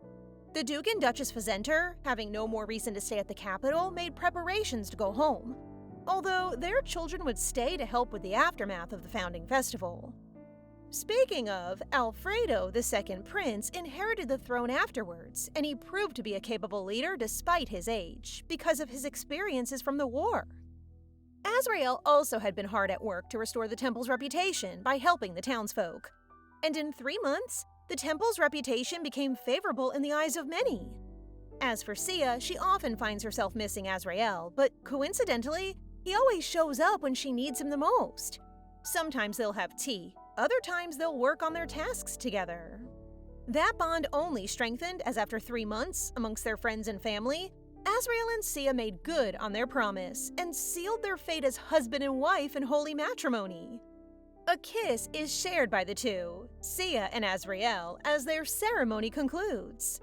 It's a love that's approved by and causes delight for everyone. Even Air knows who's in attendance. This ends the main story, but we are not finished with our adventure just yet. Celebrations are in order for the newlyweds. The Duke and Duchess Pesentria can't help but praise how beautiful Sia is as she dances with Azrael. Soon after, it's Sia's brother who takes his turn dancing with her. True enough, he still doesn't like the idea of sending her off to someone, but when he asks if she's happy, Sia says yes with no hesitation. Truly, Sia is immensely happy. Suddenly, a loud announcement is made. His Majesty has arrived. Murmurs arose from the crowd, seeing as the temple and the royal family seem to be in a disagreement amidst the recent events. But when Emperor Alfredo arrives, he still calls Sia his sister and congratulates the newlyweds. He even says it's okay to not be so formal around him. Alfredo asks Sia for a dance, which she gladly accepts. While this is happening, Azrael is by himself in a corner. Duke and Duchess Pesentria approach him, and Igni, most especially, is having fun teasing Azrael about how beautiful and captivating her daughter is. This only makes Azrael smile and agree. Afterwards, Azrael approaches Sia and wins another dance with her by making up some temple rules that allow him to do so. But most importantly, he reminds Sia of their wedding night, where upon laying eyes on Sia for the first time as a married couple alone in their bedroom, Azrael sweeps and carries Sia off her feet. Azrael proceeds to carry Sia to bed, where they drink wine that was a gift from Duchess Igni. It's because she teased Azrael earlier and thought Sia might like the wine as well. Sia is exceptionally beautiful that night, and she reveals that her maids had insisted she prepared a lot for this night. Speaking of, Sia bluntly asks if Azrael is capable of carrying out other husbandly duties that priests are known to not have the privilege of. Despite being so shy about it, Azrael says he can. And it seems as though that shyness is only momentary as he caresses his wife, leading the two to spend the night together in passion and in love. The following morning, Sia wakes up to find Azrael had also already woken up. Azrael doesn't miss the chance to express his love to Sia, making her think how he's the exact opposite of the values she thought were correct as a child. Sia had, in a sense, used a mask to hide her emotions. But with Azrael, who makes her happy and tells her he loves her, she wants to be honest too. With that, Sia returns Azrael's affection. Unfortunately, this leads Azrael to again try to not get Sia out of bed, while Sia says they need to get breakfast first. Even Sia's aching back, possibly because of Azrael, didn't stop him from spending time with his wife in bed. What's tragic is poor Petro, who just turned into a priest and is assigned to aid the Pope, is waiting just outside the newlyweds' door to inform them their breakfast is ready. That very morning, the Pesentria family is waiting for Sia and Azrael so they can have breakfast together. Unfortunately, the newlyweds are inexplicably late. We all know why, don't we? Anyway, it seems that there are still some assassins that infiltrated Sia's wedding, and they're being held by Rias, Sia's brother.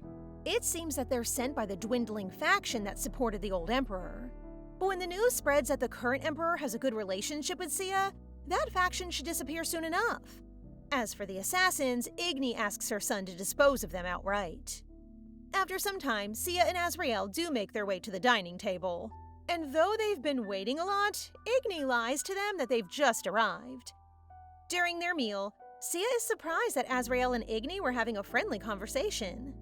That's because it's Sia's first time seeing her mother converse warmly with someone other than family. Azrael then asks the Duke and Duchess if they're busy, as he'd like to invite them to come along to his and Sia's trip to the resort. Azrael will be taking a leave from his work for this. Unfortunately, the two are busy. Rias as well too, so he can't accompany them either. However, Sia comments that Sylvia has been accepted for a scholarship at the university and had wanted to let Sylvia know. Rias offers to do so, much to Sia's delight. However, her and Azrael's whispering might indicate they're plotting something for Rias and Sylvia. Rias makes good on his promise and visits Sylvia at the university. She is confused as to why that is, though. Rias reveals, on behalf of Sia, that Sylvia has gotten the scholarship, but Sylvia has gotten a letter about that too. So it seems Sia has sent her brother an excuse just so he and Sylvia could see each other. Anyway, Rias is proud of Sylvia's decision to enroll at the university for herself. Unfortunately, there's a lot of people eavesdropping on them, so Sylvia asks Rias to not visit her so openly to prevent rumors from spreading. Rias doesn't care about that, but he makes a mistake of referring to Sylvia like a little sister, which makes her cry unintentionally. As she turns to leave, Rias reaches out and holds her hand. Perhaps a hint of romance in the air. Poor Petro has not been having any luck at his new position as the Pope's orderly, because he can't get Azrael to do any temple activities. He's scared that the other priests might look at him differently if he fails again. So this morning, he's determined. Petro approaches Azrael and Sia's bedroom, and when he was given permission to enter, he finds that the couple can't get their hands off each other again. Well, to be more accurate, it's Azrael that can't keep his hands away from Sia. Petro is surprised that Azrael looks so different when he's away from Sia. In fact, his bubbly personality is non-existent when Azrael's talking to him about work. But really, Petro is there to deliver Sia a letter. Sia laughs upon reading it, and she reveals that it's from Sylvia. Apparently, after that fateful first visit, Rias has been visiting her at the university every day. What's more peculiar is that Rias always says that the tea is good on his visits to Sylvia. He leaves and visits again the following day. It seems that Sia and Azrael's plan is going smoothly. Rias is like that because it's like him to observe thoroughly. Meanwhile, Petro hasn't left yet, so Azrael asks him what else he might be there for. Petro takes this opportunity to tell Azrael the temple schedule, but the Pope cancels them all outright. It's only because of Sia's genuine interest for the activities that Petro is able to tell Azrael about them. And finally, the Pope attends his temple activities because of Sia. In one of them, the couple are clearly enjoying helping the marginalized poor. It's also there that Azrael discovers that Sia has been going above and beyond in providing the budget to help those in poverty. He realizes that even by such a simple act like their wedding, Sia has gone to a lot of effort to help mend the Empire's peace back together again. And so, while his wife is hard at work drying laundry for the family they're helping, Azrael kisses her tenderly. Unfortunately, an arrow glints in the sunlight, and it's already loaded on a bow held by mysterious men. Just as the assassins make their presence known, thankfully enough, the guards assigned to protect Sia and Azrael do their jobs well. The attackers are successfully apprehended. Despite being somewhat far away, Sia faintly hears the commotion. Azrael tries convincing her that there's nothing to it, but Sia knows there is. And so, Azrael is forced to admit that there were numerous assassins on their wedding day, sent by those loyal to the old emperor. Most of these nobles were apprehended, but one is still at large. So that's why Azrael has been extra protective of Sia lately. Rather than be deterred, Sia instead gets more determined to deal with the problem herself. Her calm but evil smile reminds Azrael strongly of her mother, Duchess Igni. Meanwhile, Count Sidonia is one of many that has received a letter of invitation from Lady Sia, or more accurately, the Saintess. The Count knows if it's made clear she and the Emperor are on good terms, the status and power gained from his allegiance to the old Emperor would vanish. And so Count Sidonia goes to see Ernos, who had been living in seclusion at the palace ever since his abdication. Count Sidonia entices Ernos to a rebellion. Ernos initially toys with the Count's expectations, but ultimately reveals he would never do such a thing. Count Sidonia has read Ernos wrong. Ernos warns Count Sidonia also that the Pesentria will know of his actions, sending assassins against Sia, and will take their revenge accordingly. He should write out a will. Ernos motions for the Count to leave, while remarking himself that he too should move, as it would seem Count Sidonia will attract others who will propose the same offer. Funny enough, Ernos advises Count Sidonia that assassins don't work, based on personal experience. But as the Count leaves, Ernos' gaze follows the man. Suddenly, Sia gets news from Azrael about Count Sidonia's disappearance from the meeting. It seems he was last seen entering the palace alive, then his lifeless body was found. Who could have taken him out? The scene cuts to Ernos riding in a carriage while staring at the night sky. A peculiar scene emerges wherein Countess Igni is lying in a field of grass with her daughter Sia. She observes a pair of meteors in the night sky before waking up. It seems that Igni had a dream, and she is already interpreting it in some sort of way. Meanwhile, Sia is awoken by a maid who brought her breakfast.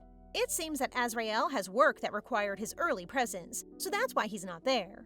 Curiously, Sia has not taken a liking to eggs, saying they were rotten even when they're not. Anyway, the maid also informs her that her mother will be visiting later. Duchess Igni makes good on her appointment, and Azrael also said he had some time off work, so he also arrived to visit Sia a little bit. Actually, Azrael has escaped work and left poor Petro alone again. Sia pleads with Azrael to return to work, but it seems Azrael and Igni are close enough that they gang up on her about letting him stay. Sia won't be deterred, however, and kicks Azrael out the door. As for Duchess Igni, she asks Sia out for a walk. They reminisce about Sia being married for 3 months, and all the good that's come of it. But really, all Igni wants to talk about is if Sia has decided to have kids. It seems Duchess Igni wants to have grandchildren. She also reveals her dreams to Sia, and Igni interprets the dreams as Sia having twins. But anyway, that night, as Azrael is helping Sia dry her hair, Sia brings up the conversation about having kids, as they haven't really talked about that ever since they got married. Azrael is hoping for 2 kids in that respect.